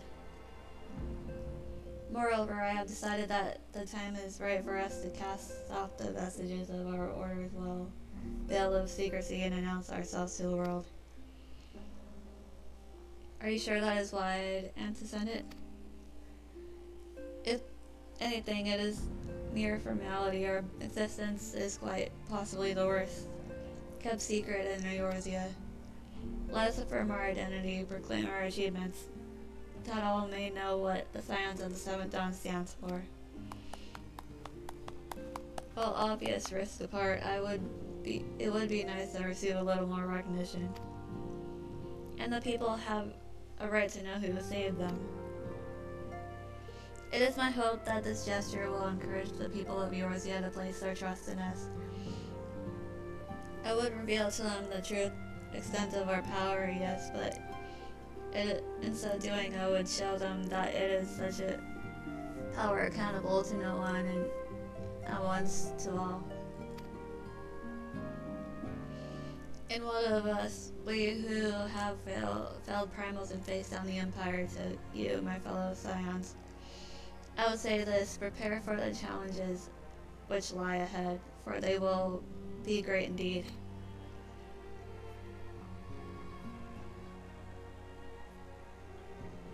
Great, I say, yet no greater than us, and we will rise to them, as we have time and again, and united as one.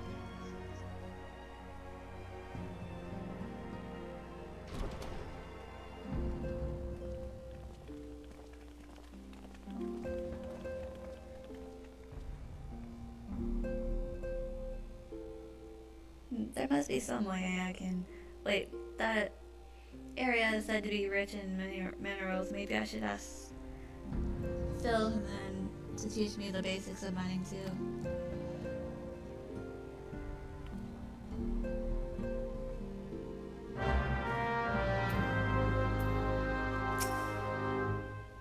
Do you ever wonder how he does it, Alphanod? I mean, it was almost predictable that he should appear with an emissary of the Adventurers Guild.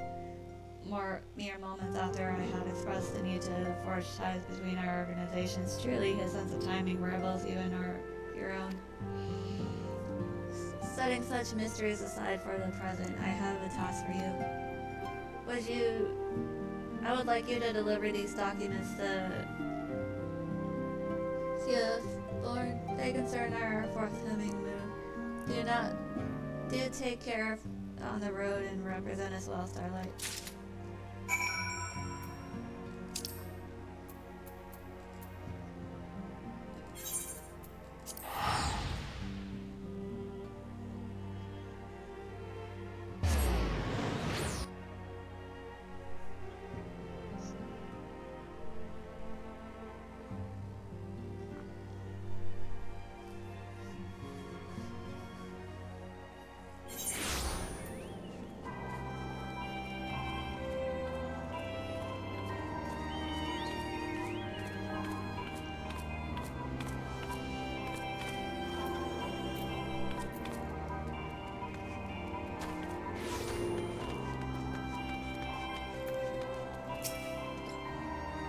I was told to expect a sign, but I didn't expect it to be you. It has been far too long, Starlight. Yeah, it's only for me, yes.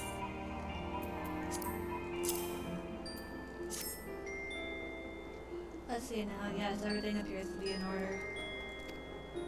You'll be staying with us for a while, yes. With that, we need a dozen more like you. Since we don't, though, we'll just give you the work of a dozen men. I jest.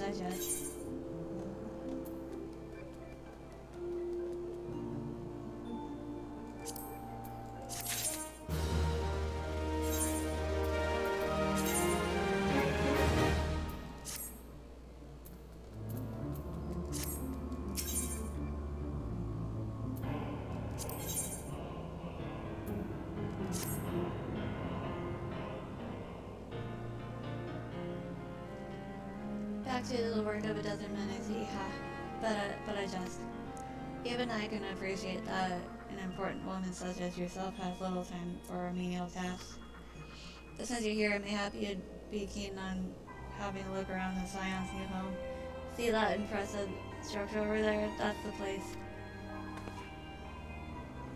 It was originally built to house a branch of the guild. You see, as such, it comes complete with a tavern where adventurers can rest from the road, fill their bellies with good food and drink, and their ears well with tales of fortunes to be had about the room.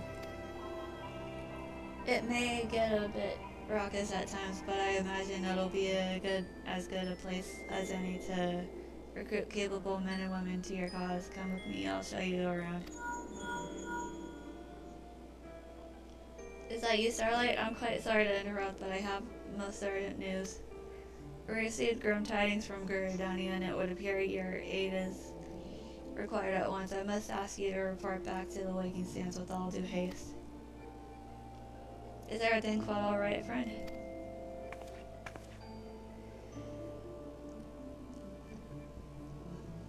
I can't say I'm privy to the details, but it would appear this is no time for a leisurely tour. But no worries, you can rest assured that I'll see to all the necessary arrangements. Pray return anytime after you seen to your more pressing matters.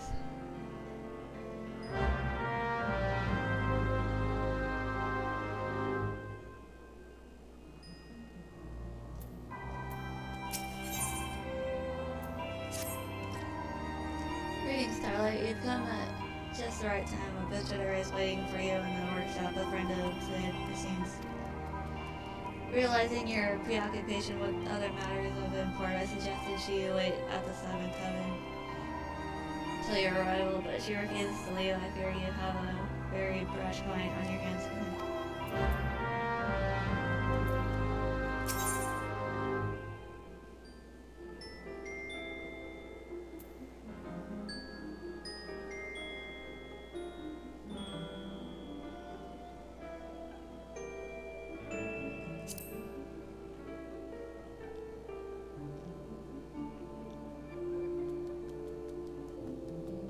Are you ready to go inside? If you're waiting, we'll only make her more irritable.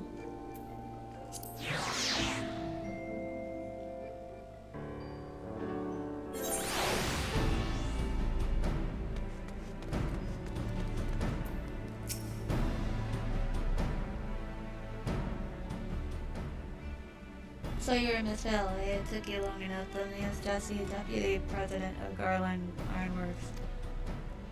But look, don't look too impressed now. In truth, I'm nothing more than an engineer. But thanks to you filling Master Garland's head with them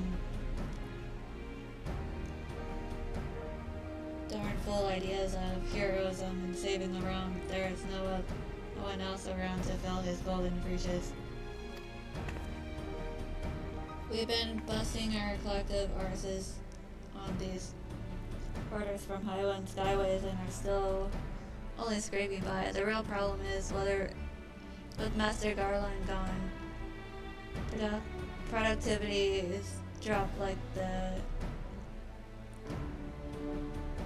knickers on a stone's throw strumpet. The company will be in deep if something ain't done.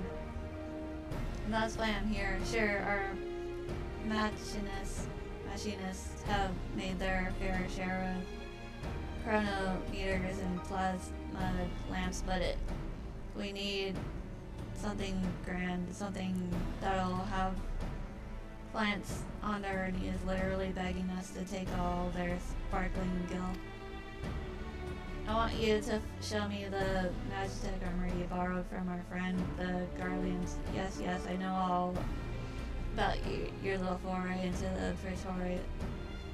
You can thank Biggs and Wedge for that. I reckon there's a lot we can learn from that Reaper and all. And after all you've done to distract Master Garland, I'd say you owe us that much and more.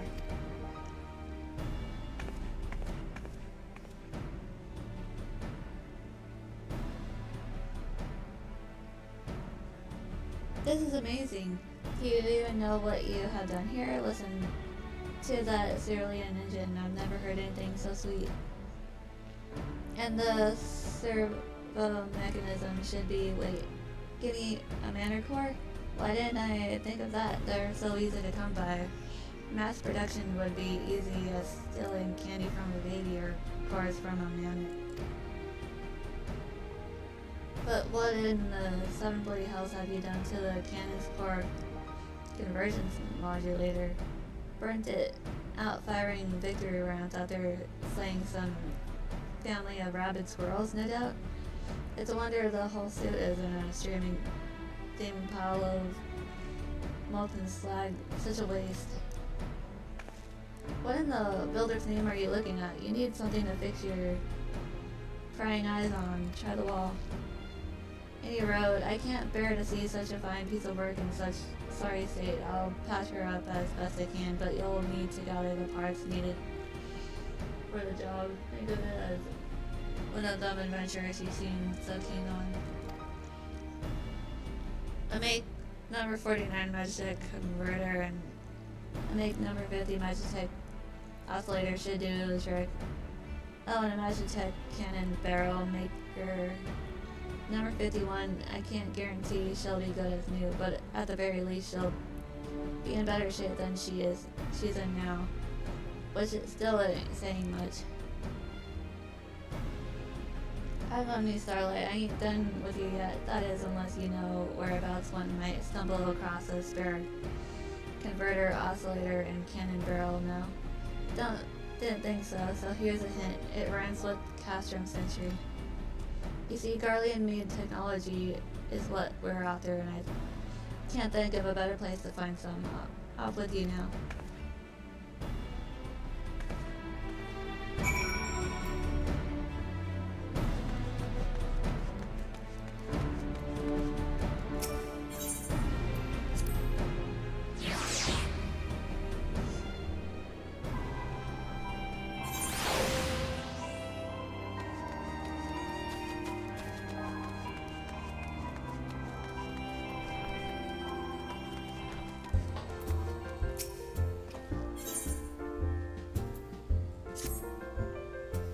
I've seen more and more visitors come to this godforsaken place lately, most of them battle-hard and type-seeking the worldly test of their metal. I trust that I might count you among them. Look, you didn't hear this from me, but word has it that Copperbell mines are looking not unlike the eighth hell in recent days. The stone torches would have us believe that they have matters under control, but a miner acquainted to the mine would beg to differ. He says the torches have proven far more adept at quelling rumors than Econ chairs, if you catch my drift. Why do I betray this knowledge to you? I fear for my friend's life, and mine own as well, should those hulking monstrosities break free to the surface. If it's a challenge you seek, what say you accidentally find your way to Copperbell and proffer your services?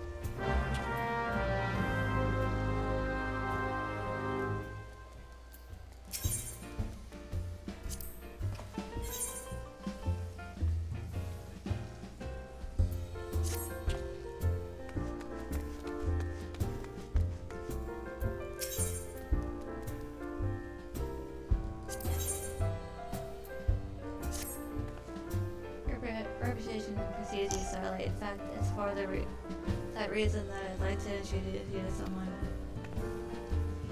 That minstrel at the end of the bar wandered in here the other day, said he was seeking inspiration for a new ballad, the sort only an adventurer of distinction could provide. Who better than the woman who saved the world to give this minstrel the stories he seeks? Yeah, humor the gentleman, I say.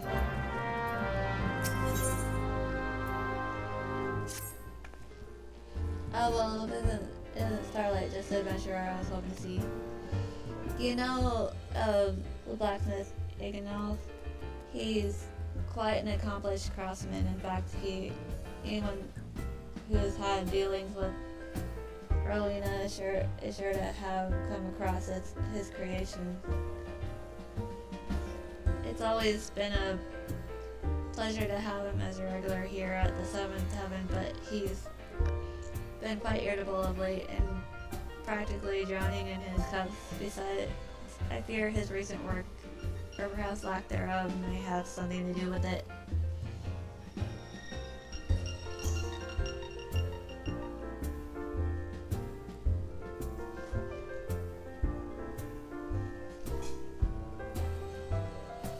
This may seem but a trifling matter to someone as traveled as yourself, but it would mean so much to me if you would speak with him. I can think of no one better to offer him a word or three of encouragement.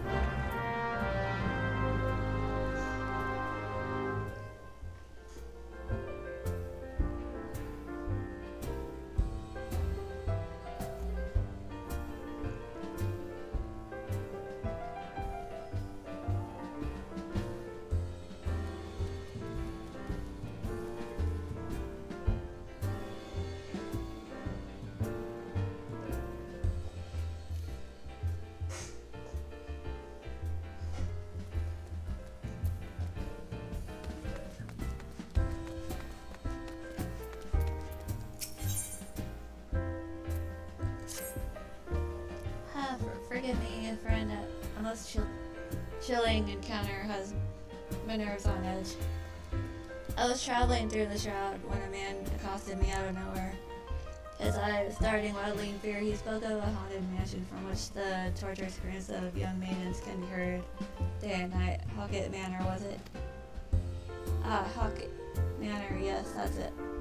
What's that? You purged the self-same manse of its unholy inhabitants some time ago? That is curious indeed. The man recounted the events as if they'd happened not days ago. Well, it would put my heart at ease to know his tale was but a fancy born of a few too many flagons of mead. The poor soul had not the air of a drunk or a liar. Perhaps you know someone who could shed light on the matter.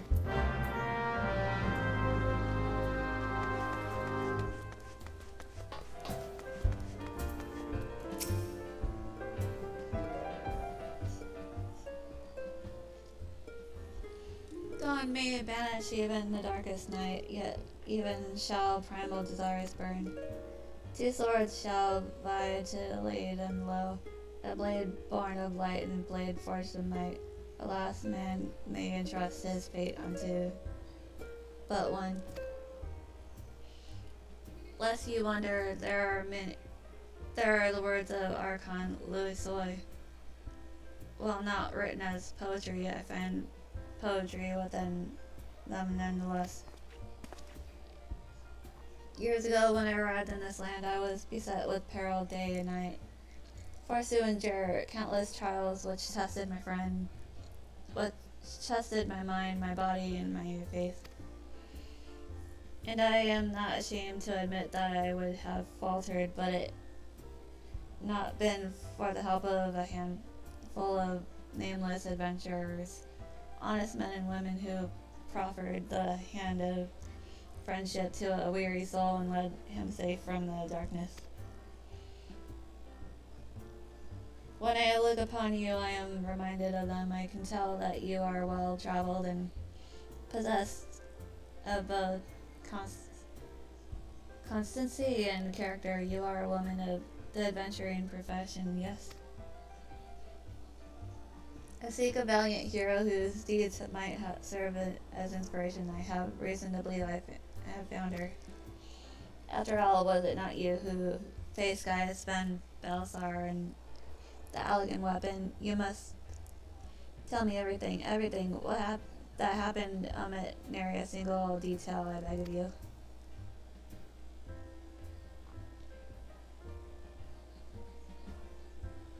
Truly a tale worthy of a legend, and so eerily it matches the writings of Archon Louis Soy.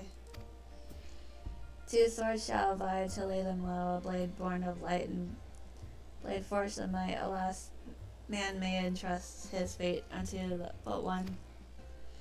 The Black Wolf was a conqueror who aspired to rule through might, and the weapon was key to his ambitions. Yet in the end, the people of Eorzea entrusted their faith to a brilliant blade, a warrior of light. A rather fitting moniker, in my humble opinion. Thanks a lot. At least I have found the inspiration I sought, a battle to decide the fate of Rome. The words, the notes, I feel them coming together. Your tale, Starlight Vale, is your song.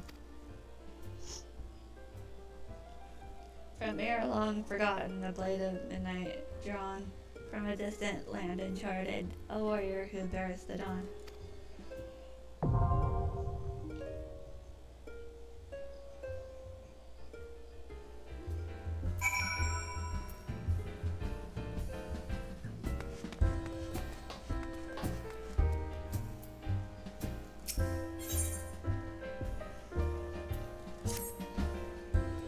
A certain adventurer for a cause most just. Are you not Starlight?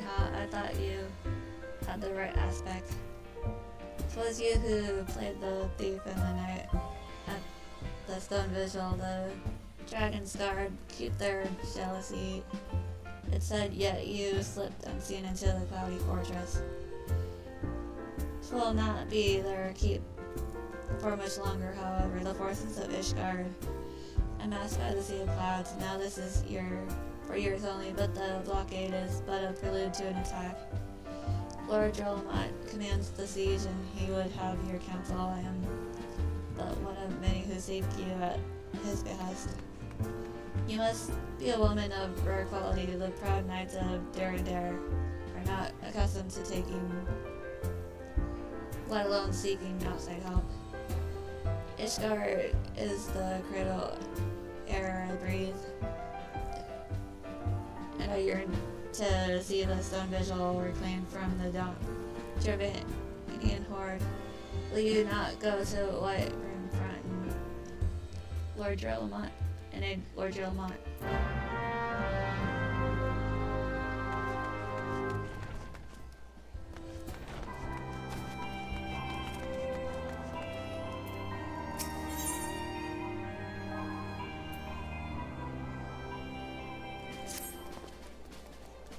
Do I know you? Unless I am very much mistaken, you are the famed adventurer who bested the Garlean Empire's general, are you not?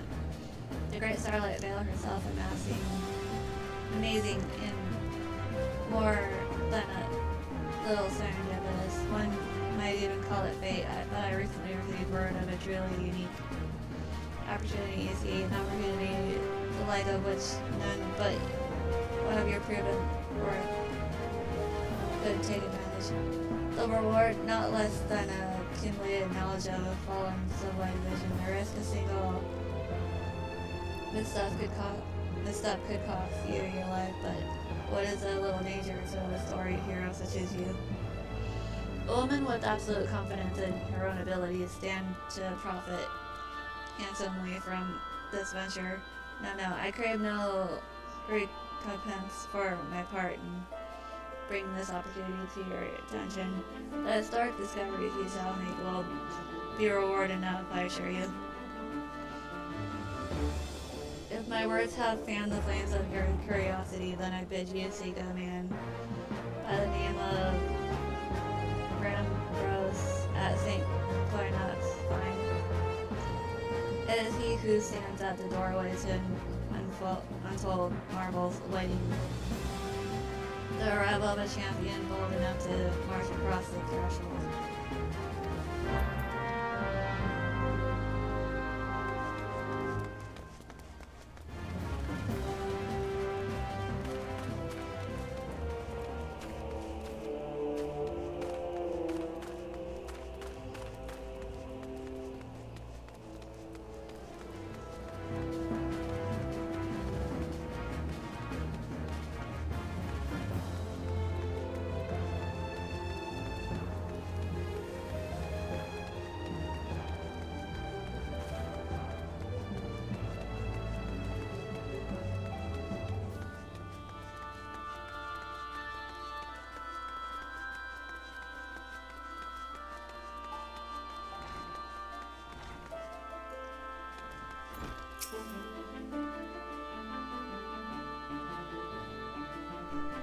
Can you see I'm thinking last off?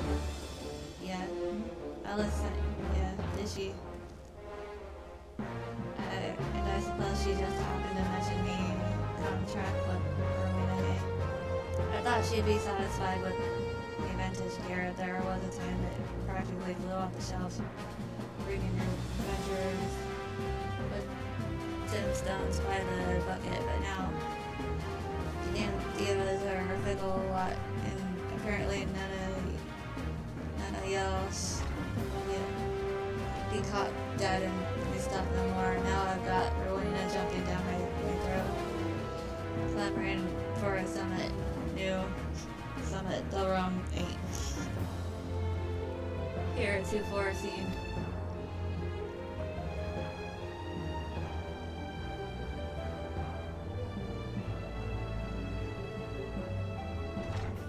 The woman expects to bloody much, I tell you, but if I don't fill the contract, she'll have thugs fit in me feet for lead boots. If only I put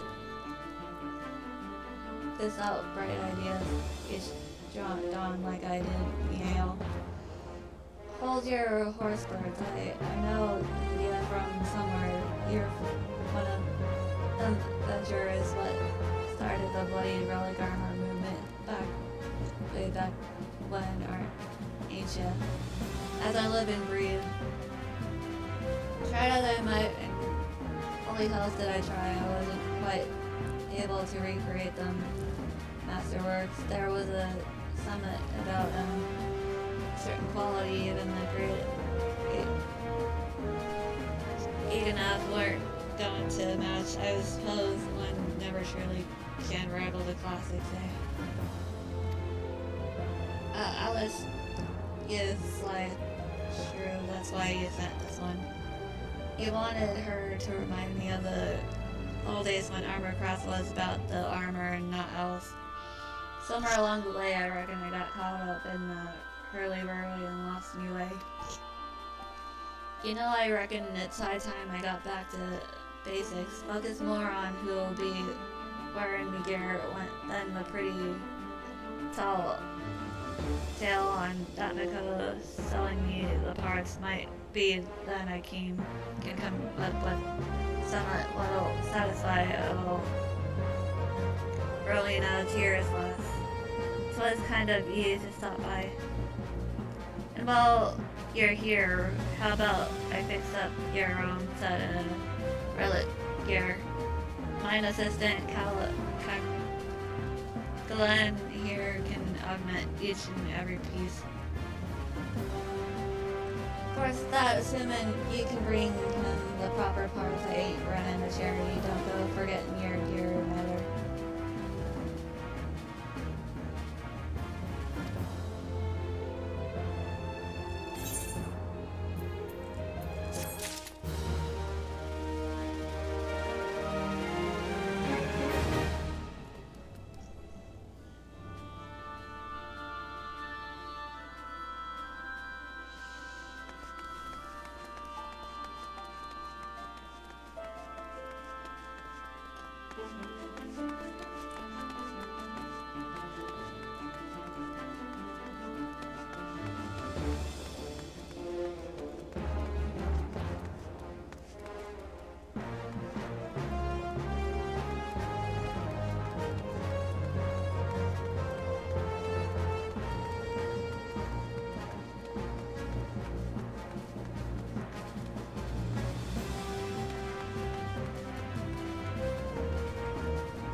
Starlight Veil by the Onion, the very woman who seek out Thirstblood's behest. How do I know the bot banger? Why we trained together in the culinary skills. He has a place in Costa del Sol now, the Flying Shark. Not the sharpest knife in the block, and there's the daft, but he's loyal. He's got a friend out there by the name of Wise Kate, and he seems to be in need of your help. What say you go look him up, eh?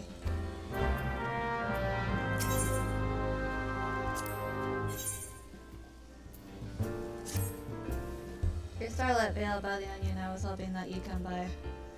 I've got a message from an old friend of mine. Needs your help for an important task, he says. It's highly confidential business, so I can't give you his name. Let's just say he's well known in Limta. Odds are you'll recognize him. And he wrote it, I'm not at liberty to divulge anymore. If you're mind to take on the task, head over to Limsa and seek out a bloke named Dunstan. That's not my friend, mind you, but one of his men.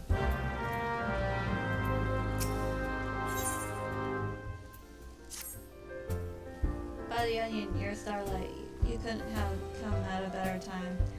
A friend of mine sent word that he needs a capable adventurer, you see, and naturally I thought of you. Who's this friend, you ask? Why, none other than Commodore Raynor of the Yellow Jackets. He and I met back when I first started out as a culinarian, and we've been friends ever since. And he wrote, I'd appreciate it if you could pay him a visit and inquire as to what he needs doing. You'll find him in the Coral Tower with his yellow jackets.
But if it isn't Starlight Vale herself, I was not expecting such a celebrated guest. So what do I owe the honor of this visit? You are directed here, you say, by a man clad in foreign garb. Well, the opportunity he spoke of must surely refer to our latest anthropographical endeavor. Quite how he came to know of it is another matter. All knowledge of this project was supposed to be restricted by organization.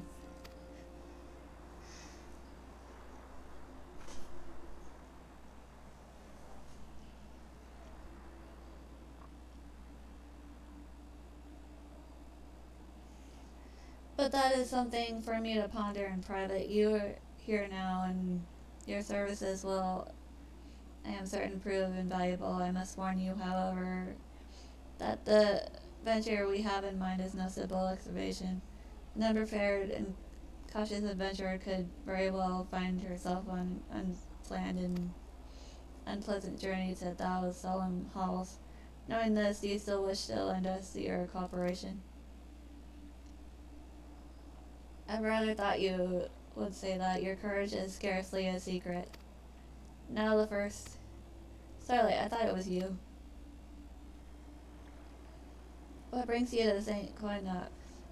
Don't tell me the Alliance has sent you on another realm-shaking history-making mission to lay low and apparently insipparable foe, yes, no? I see you two are already acquainted. That is well, Master Garland. Our intrepid hero here caught wind of the forthcoming expedition and has kindly pledged to assist us. She has she? Glad to have you aboard, Starlight. You don't have the faintest idea what you've volunteered for, do you? Well, very well, let us begin at the beginning. The sons of St. Coinox are tasked with unearthing the secrets of the long-fallen Allegan Empire, and this present endeavor aims to delve more deeply into the civilization mysteries that ever before. But I know that looking the event that you feel quote to contribute much on the subject of Allegan archaeology. I invite you to recall your encounter with the ultimate weapon. That mechanical monstrosity represented a feat of engineering far beyond Art Garlemald can presently achieve. Narrow impulse gave Eva simply awoke it. I mention this by way of reminder that you have had what might term extensive first-hand experience with a notable elegant relic. In short, you're practically an archaeologist. Now to the core of the matter. Here in Mordana, there stands an entire elegant structure which we have yet to investigate. I speak, of course, of the Crystal Tower. After witnessing the destructive capabilities of the Ultima weapon and the lesser moon Dalamed before it, it seems wise to treat any remnants from that era with utmost caution. They must be analyzed, monitored, and above all kept from falling into the wrong hands. To put it plain, I have no wish to see another megalomaniacal Legatus wield one of those weapons. It was this thought which first moved me to contact the Sons and propose that the tower be explored.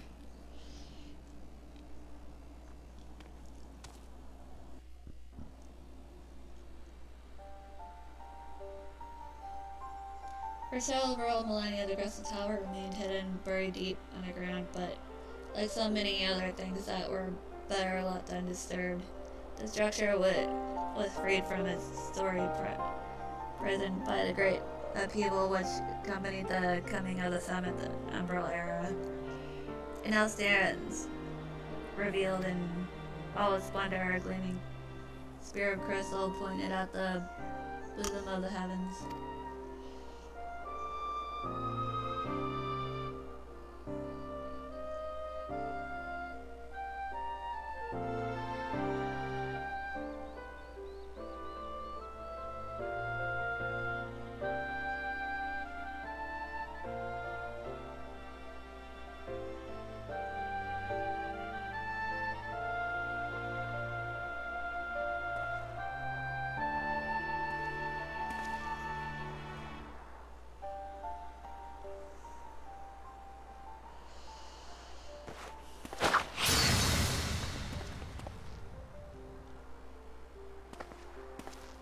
We believe the tower to be the repository of much of the ancient wisdom. Unfortunately, its entrance is guarded by formidable defenses, and we cannot so much as peek through the keyhole, much less set foot inside.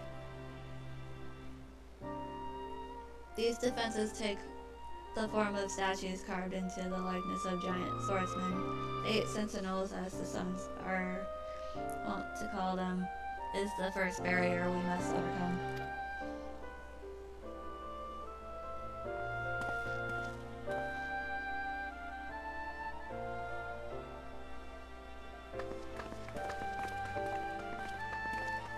Why not simply fly over them in an airship, you ask? It's been tried before. Any vessel that ventures too close to the tower is blasted out of the air. We either destroy those statues or the front door is forever beyond our reach.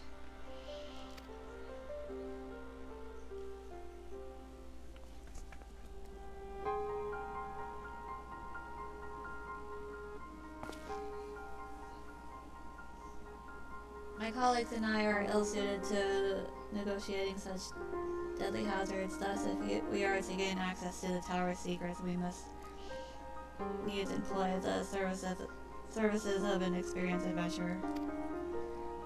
It will be difficult and dangerous, Starlight, but I can think of no other woman for the task.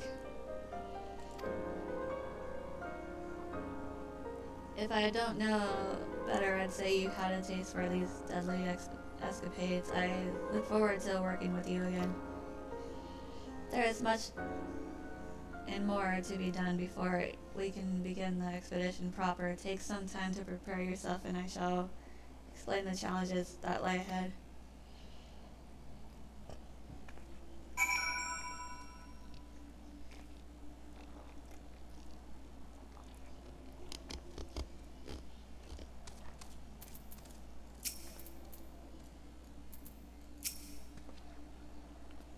Our first objective is to reach the entrance of the Crystal Tower, as I previously mentioned. However, that will prove no easy task. The entrance is guarded by powerful defense mechanisms, which, utilizing one of the four elements of fire, water, or earth, anyone attempting to simply stroll past these unsleeping sentinels invites swift obliteration. Based on Master Garland's analysis, however, we are reasonably certain that the task of these lethal contraptions can be reflected using a crystal of their corresponding element. Thank you, Lythria. Naturally, these crystals must be of surpassing clarity, free of the slightest impurities, much like the flawless specimens used by the beastmen in their primal summoning rituals.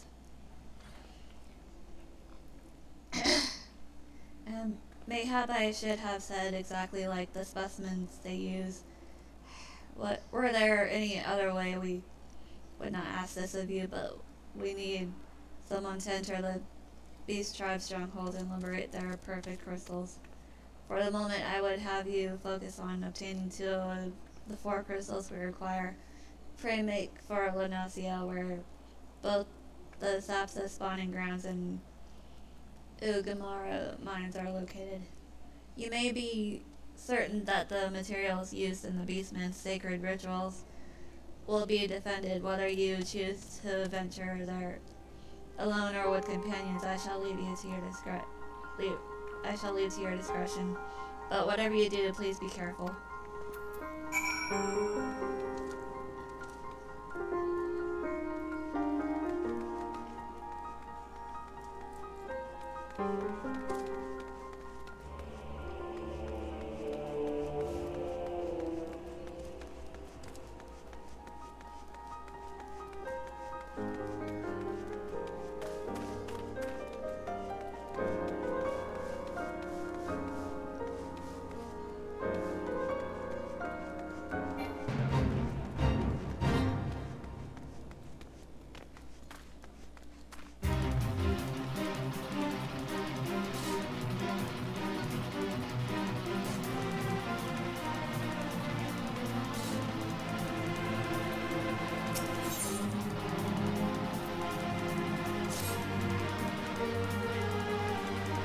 Calls are those bloody fertile storm breasts and not storm breasts when it's clear as day. And pardon me, the moonlit Google meant no harm, I'm sure, but this marks the 3rd time this past fortnight I found myself in possession of a delivery intended for another. I do not expect all Moogles to be well versed in hidden meaning conversations, but when they are unsure of the intended recipient, could they at least have the courtesy to ask before dumping it off and flitting away unseen? Look closely here. This missive is clearly marked for my brother, Chris. Scar first.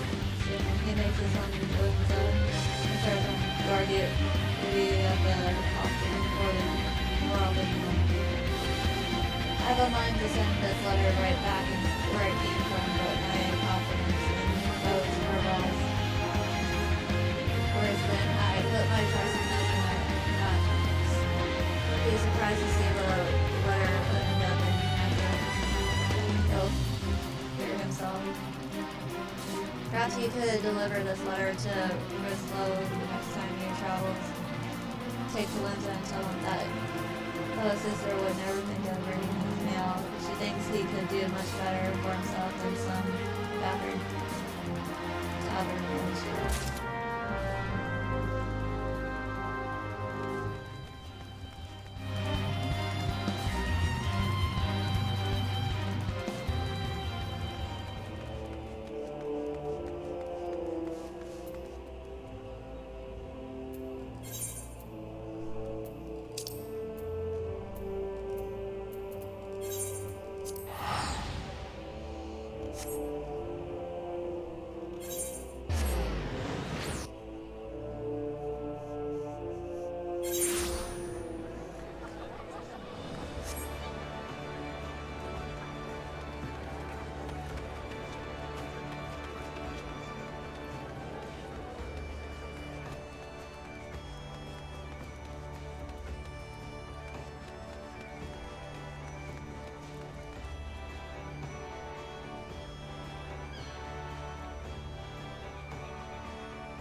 If you're lost, you better get found and quickly. The streets of limbs that aren't known for to be kind of letters and murderers.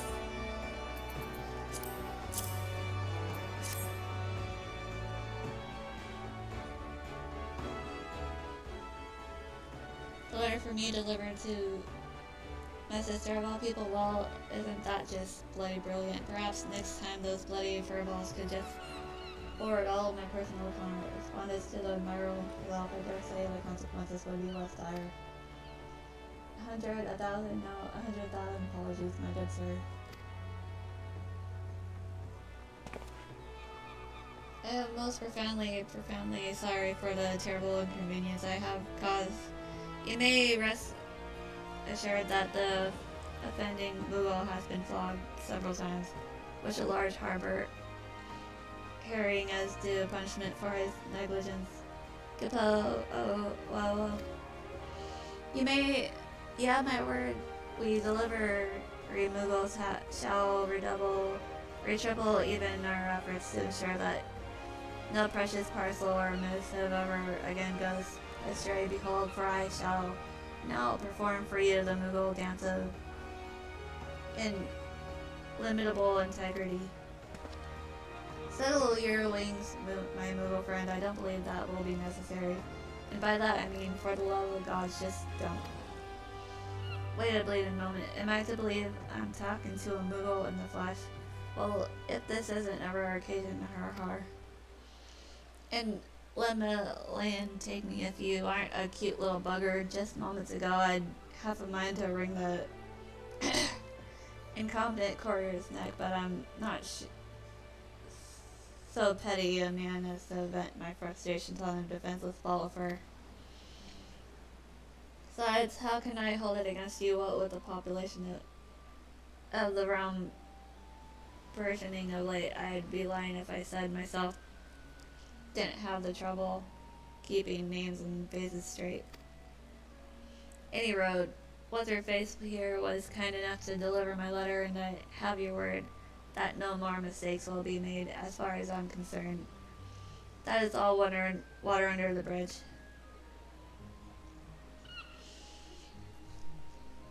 Oh, you are too kind. The kindest, good sir, as for you, my adventuring friend. I dare say you would make a superlative delivery, Miko, if you put your mind to it. Traveling to the far-flung lands, rekindling old friendships, and cultivating new ones, staying abreast of the latest happenings in the realm. But if there's a more fulfilling career to be had, I know not of it. So, what say you, Kupo?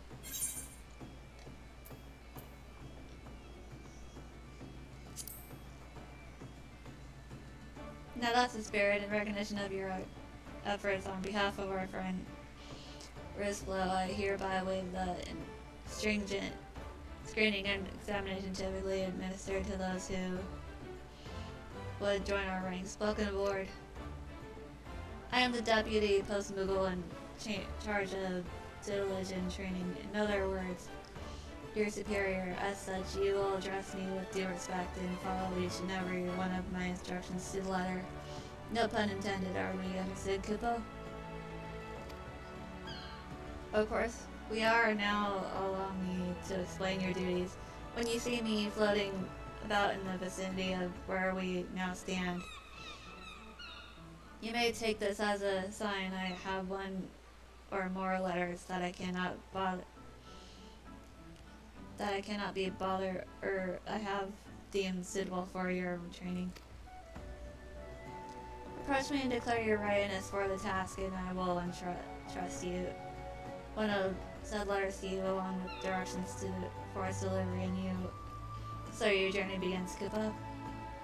Mind you, until you prove yourself, I will be overseeing all your deliveries to ensure that you do not shirk or slack in your duties. Not that a delivery Miko like you would ever consider such a thing. Yes?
either. Would I be right in guessing you're an adventurer? So, a request to make. We've had reports on some charlatans claiming to be a blue mage, whatever that's supposed to be. He could be a blue artist worker for all I care, but here he's selling so-called soul crystals to adventurers for a tiny sum. Apparently they're meant to give the holder all sorts of mystical powers, which is a lot of chocobo, according to a dozen or so dissatisfied customers.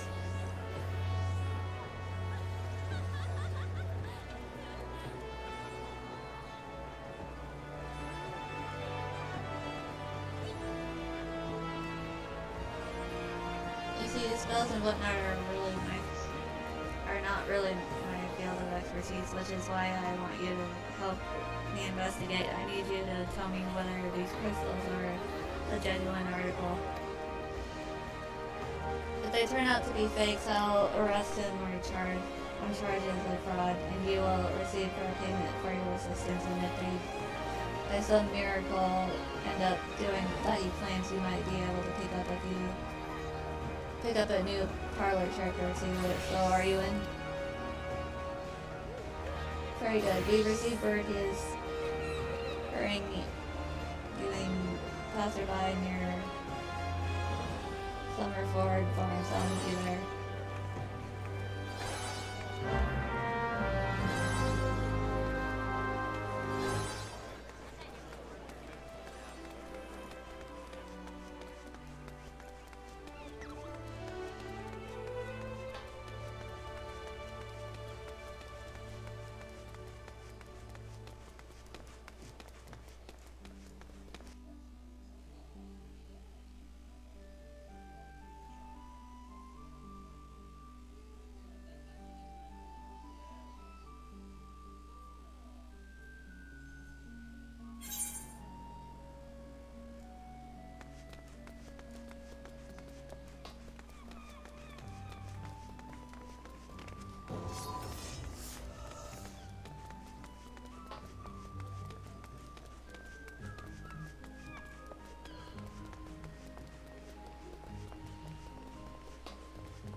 Good evening to you, Starlight. How timely. There is something I would ask of you, but where are my manners? If there are aught you require.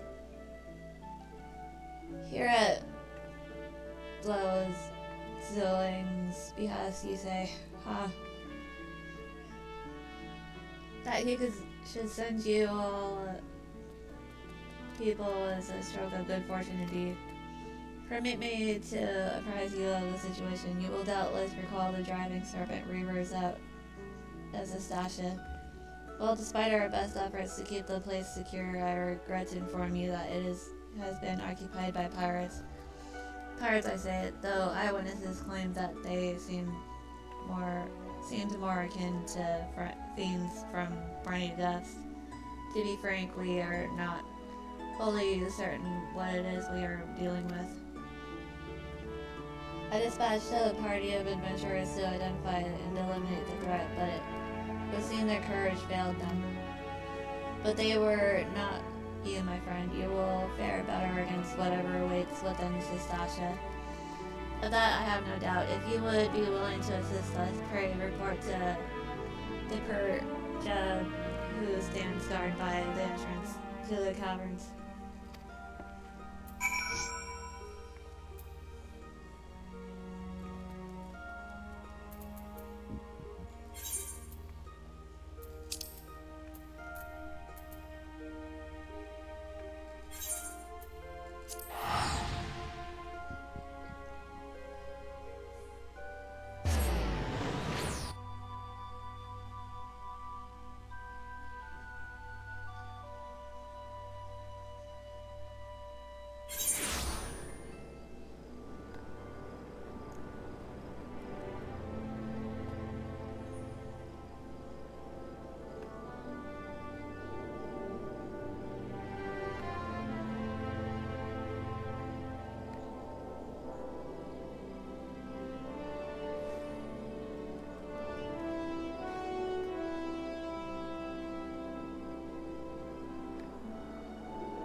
He got here just in time.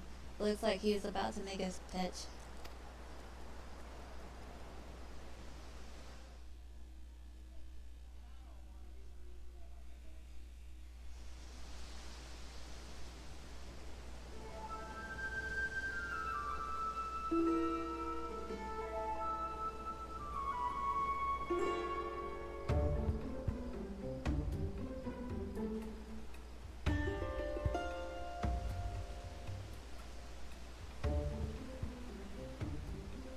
Greetings, ladies and gentlemen. The name's Martin, and today I present to you a wonder of the new world. I call it blue magic.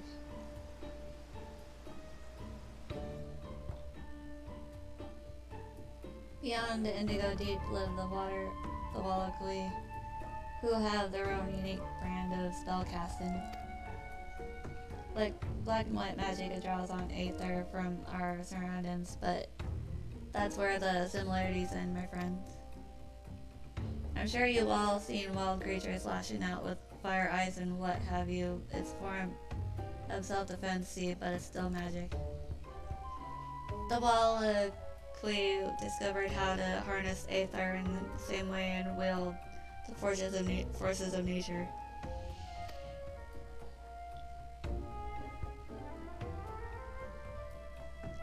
But how, I hear you cry. It's simple. You have to tune your mind to the instincts of the beast. When a creature is driven to attack, you can see into its soul. When you overcome it in battle, you absorb some of its ether and make its power your own. Of course, it's not as easy as picking fights with local wildlife, but my Glee mentors taught me well, and now it's my turn to teach you.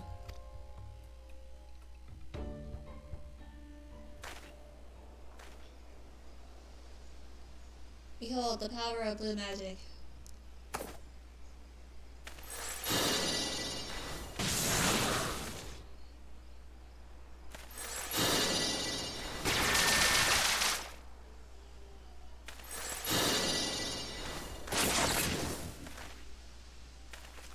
By the 12, did you see that?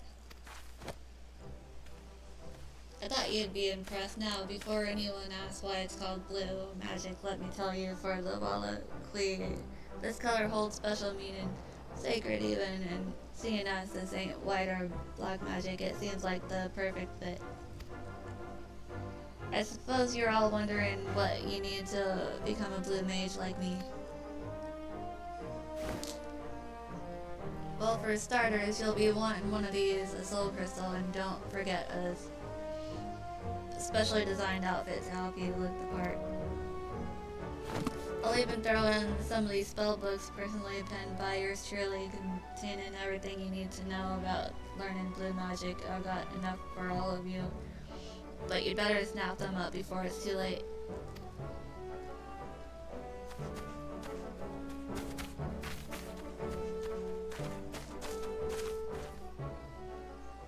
Are you lot really that dense? Can't you see he's playing you for fools? Try the beast to attack, more likely run headlong into battle with only a silly blue costume for protection. Of course, no one can claim it's fraud when they're at the bottom of some creature's belly.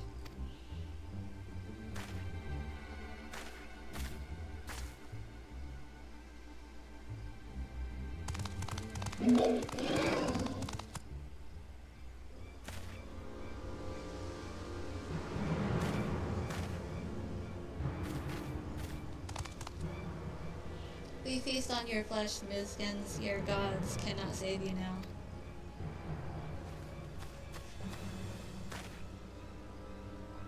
All of you, stay back.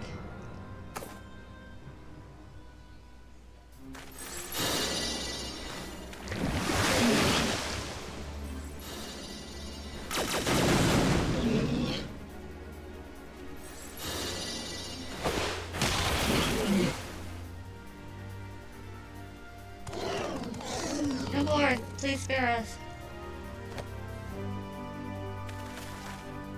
They never stood a chance. Look at all this swords and the shields on since I'm giving blue magic a try.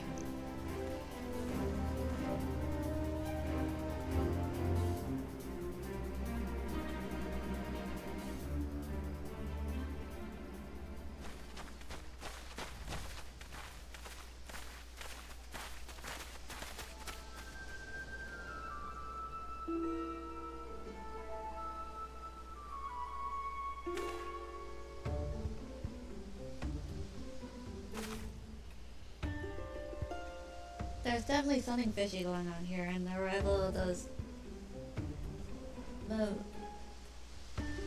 Marmolja is a little too timely for my liking. Come on, let's see where he goes next.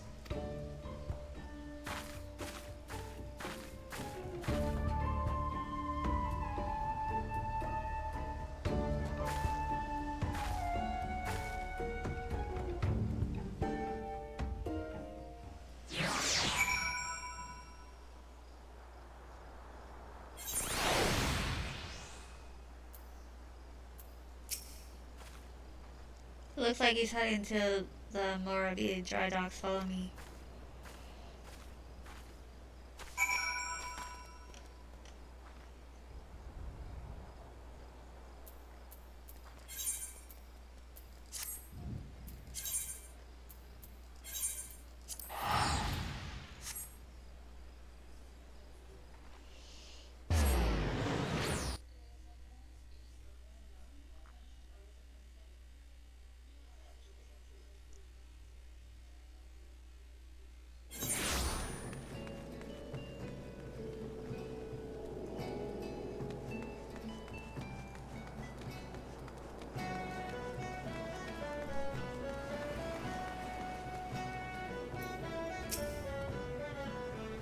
Why there, lass? You came to visit one of them island sanctuaries, I take it?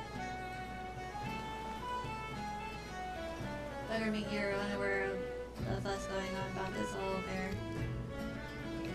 If you head southeast near the island of Pilgrim, that is, you'll reach you'll delay his adventure, much like yourself, been granted the right to cultivate a number of the desert isles there. Don't get your hopes up, though, as if any call can go and get themselves a permit for one of them sanctuaries. As far as I can tell, all project's still in its infancy, and the Admiral's bloody fussy about candidates. Tell you what, since I like you, I'll take you to any of Beta yours isles safe and sound. You need only say the word.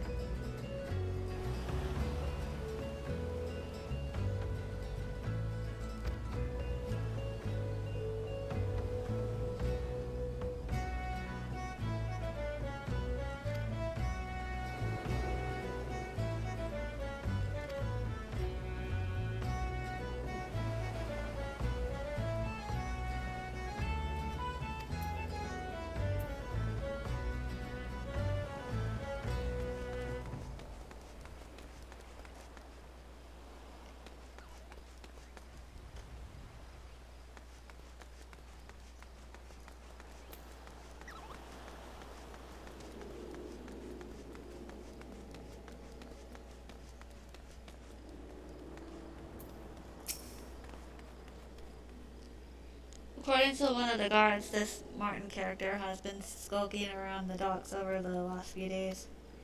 Apparently he's been begging for leftovers from the mess hall, considering that he's making Gil hand over fist from gullible adventurers. This strikes me as more than a little odd. Anyway, he was last spotted making his way to the Salt Strand. Let's go.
Just as perspective, he's up to no good. Why else would he come all the way to this place like this? To a place like this?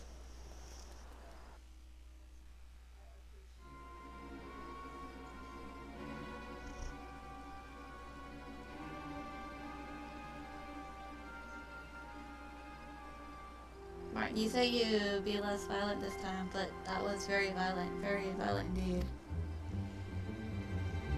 It all adds to the realism, and you lads did a great job. Your gods cannot save you now. Nice improvisation.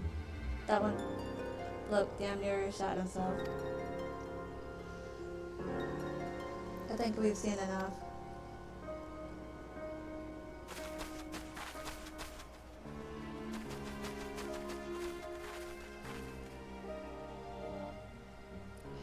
Hold it right there. I'm placing you under arrest on charges of fraud.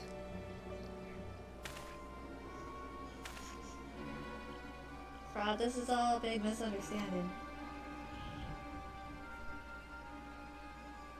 You can't pull the wool over my eyes. The game's up, and the same goes for you two. I knew you were in cahoots from the very beginning. As for those crystals, I'm about as convinced by them as I was by your acting. Say what you will about our sales technique, but there's nothing dodgy with the merchandise. I'll have you know I poured my heart and soul into those crystals, and the spell books explain how to learn the magic. It ain't my fault that the buyers can't be arsed to read them. If you're thinking about clapping me in irons over the outfits not providing enough protection, I can assure you they were tailored especially with the needs of a blue mage in mind. I'll admit I had to cut a few corners to keep the cost down, but still. It all boils down to whether the crystals are genuine or not. I know it's a lot to ask, but would you try this blue magic of his?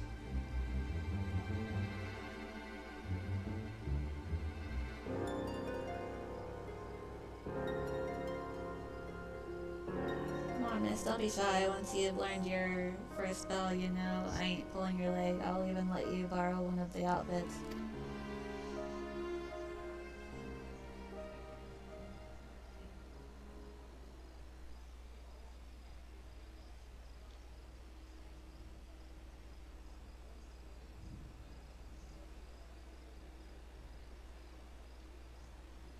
Oh yeah, it's very fetching. While you're been getting changed, Letil, Ja, and Gahil Ja have been luring over a nice cooperative baby kraken to teach you water cannon. The bait's been laid, so one should turn up any moment now.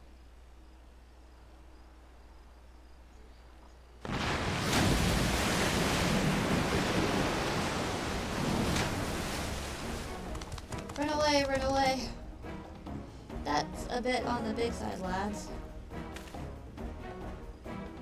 Not to worry, all you have to do is give it a few licks to patented blue magic focus, or stick if you prefer, and our tentacled friend will return the favor by firing possibly a quite painful jets of water at you. Oh, and try not to die.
Impressive. After that little escapade, you should be able to fire your way very own water cannon. You should be able to fire your very own water cannon. By the by, you don't strictly speaking need to be struck by magic. You're trying to learn, and that'll probably happen when you want it to or not. In some cases, repeatedly, as long as you're the one the beast after. Its power should be yours, assuming you can defeat it. You see, this is what most people don't realize about becoming a blue mage. When you start out, you're like a blank slate. It takes a fair amount of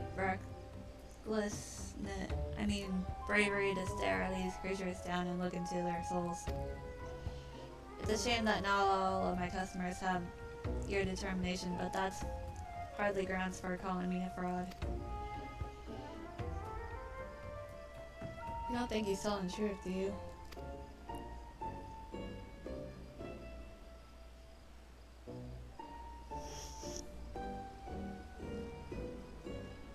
Now that's settled, I'll be having my wares back if you don't mind.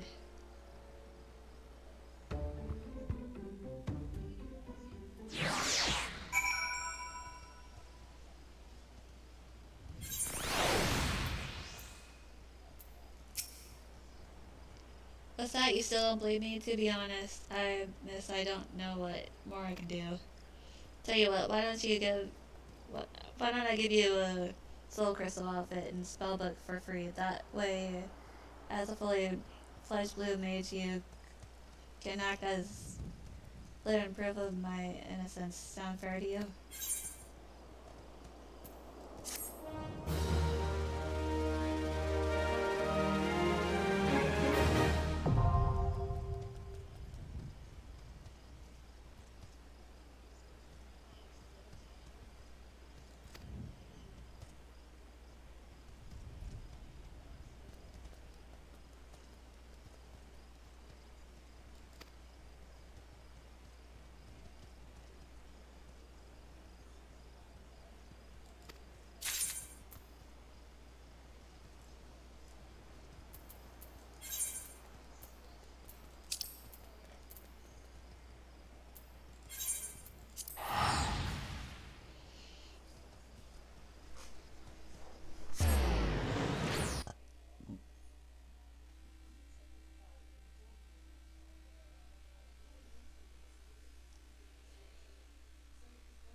That's you. I take it you mean to help us again? Wonderful. You see those adventurers yonder? We sent them in first, but it soon became clear that they were unequal to the task by my count. They lasted just under a minute inside before staggering back out, sucking for air like fish out of water. As such, we're no closer to ascertaining the nature of the threat, let alone eliminating it. You'll be going in blind. I know that you've purged Sestasha before, and I'm certain that you can repeat the feat. Enter whenever you're ready. I look forward to hearing of your success.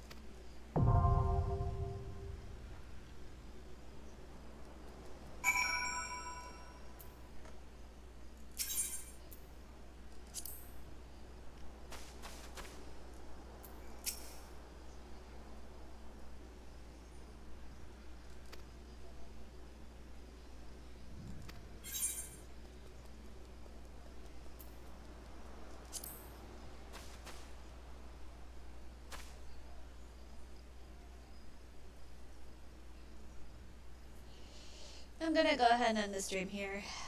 I'm tired. Thank you all for being here, though. To all lurkers, to all chatters, you're very much appreciated. Hold on. I'll go ahead and raid Catatonia today. She's playing Elder Scrolls Online right now.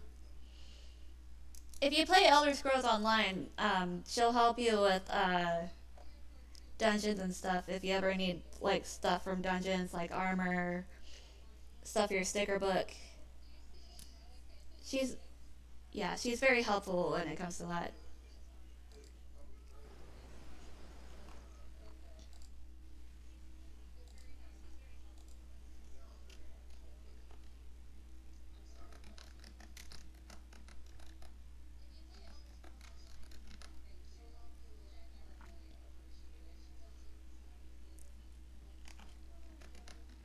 I only have one raid message for now, so if you want to use the raid message, go ahead.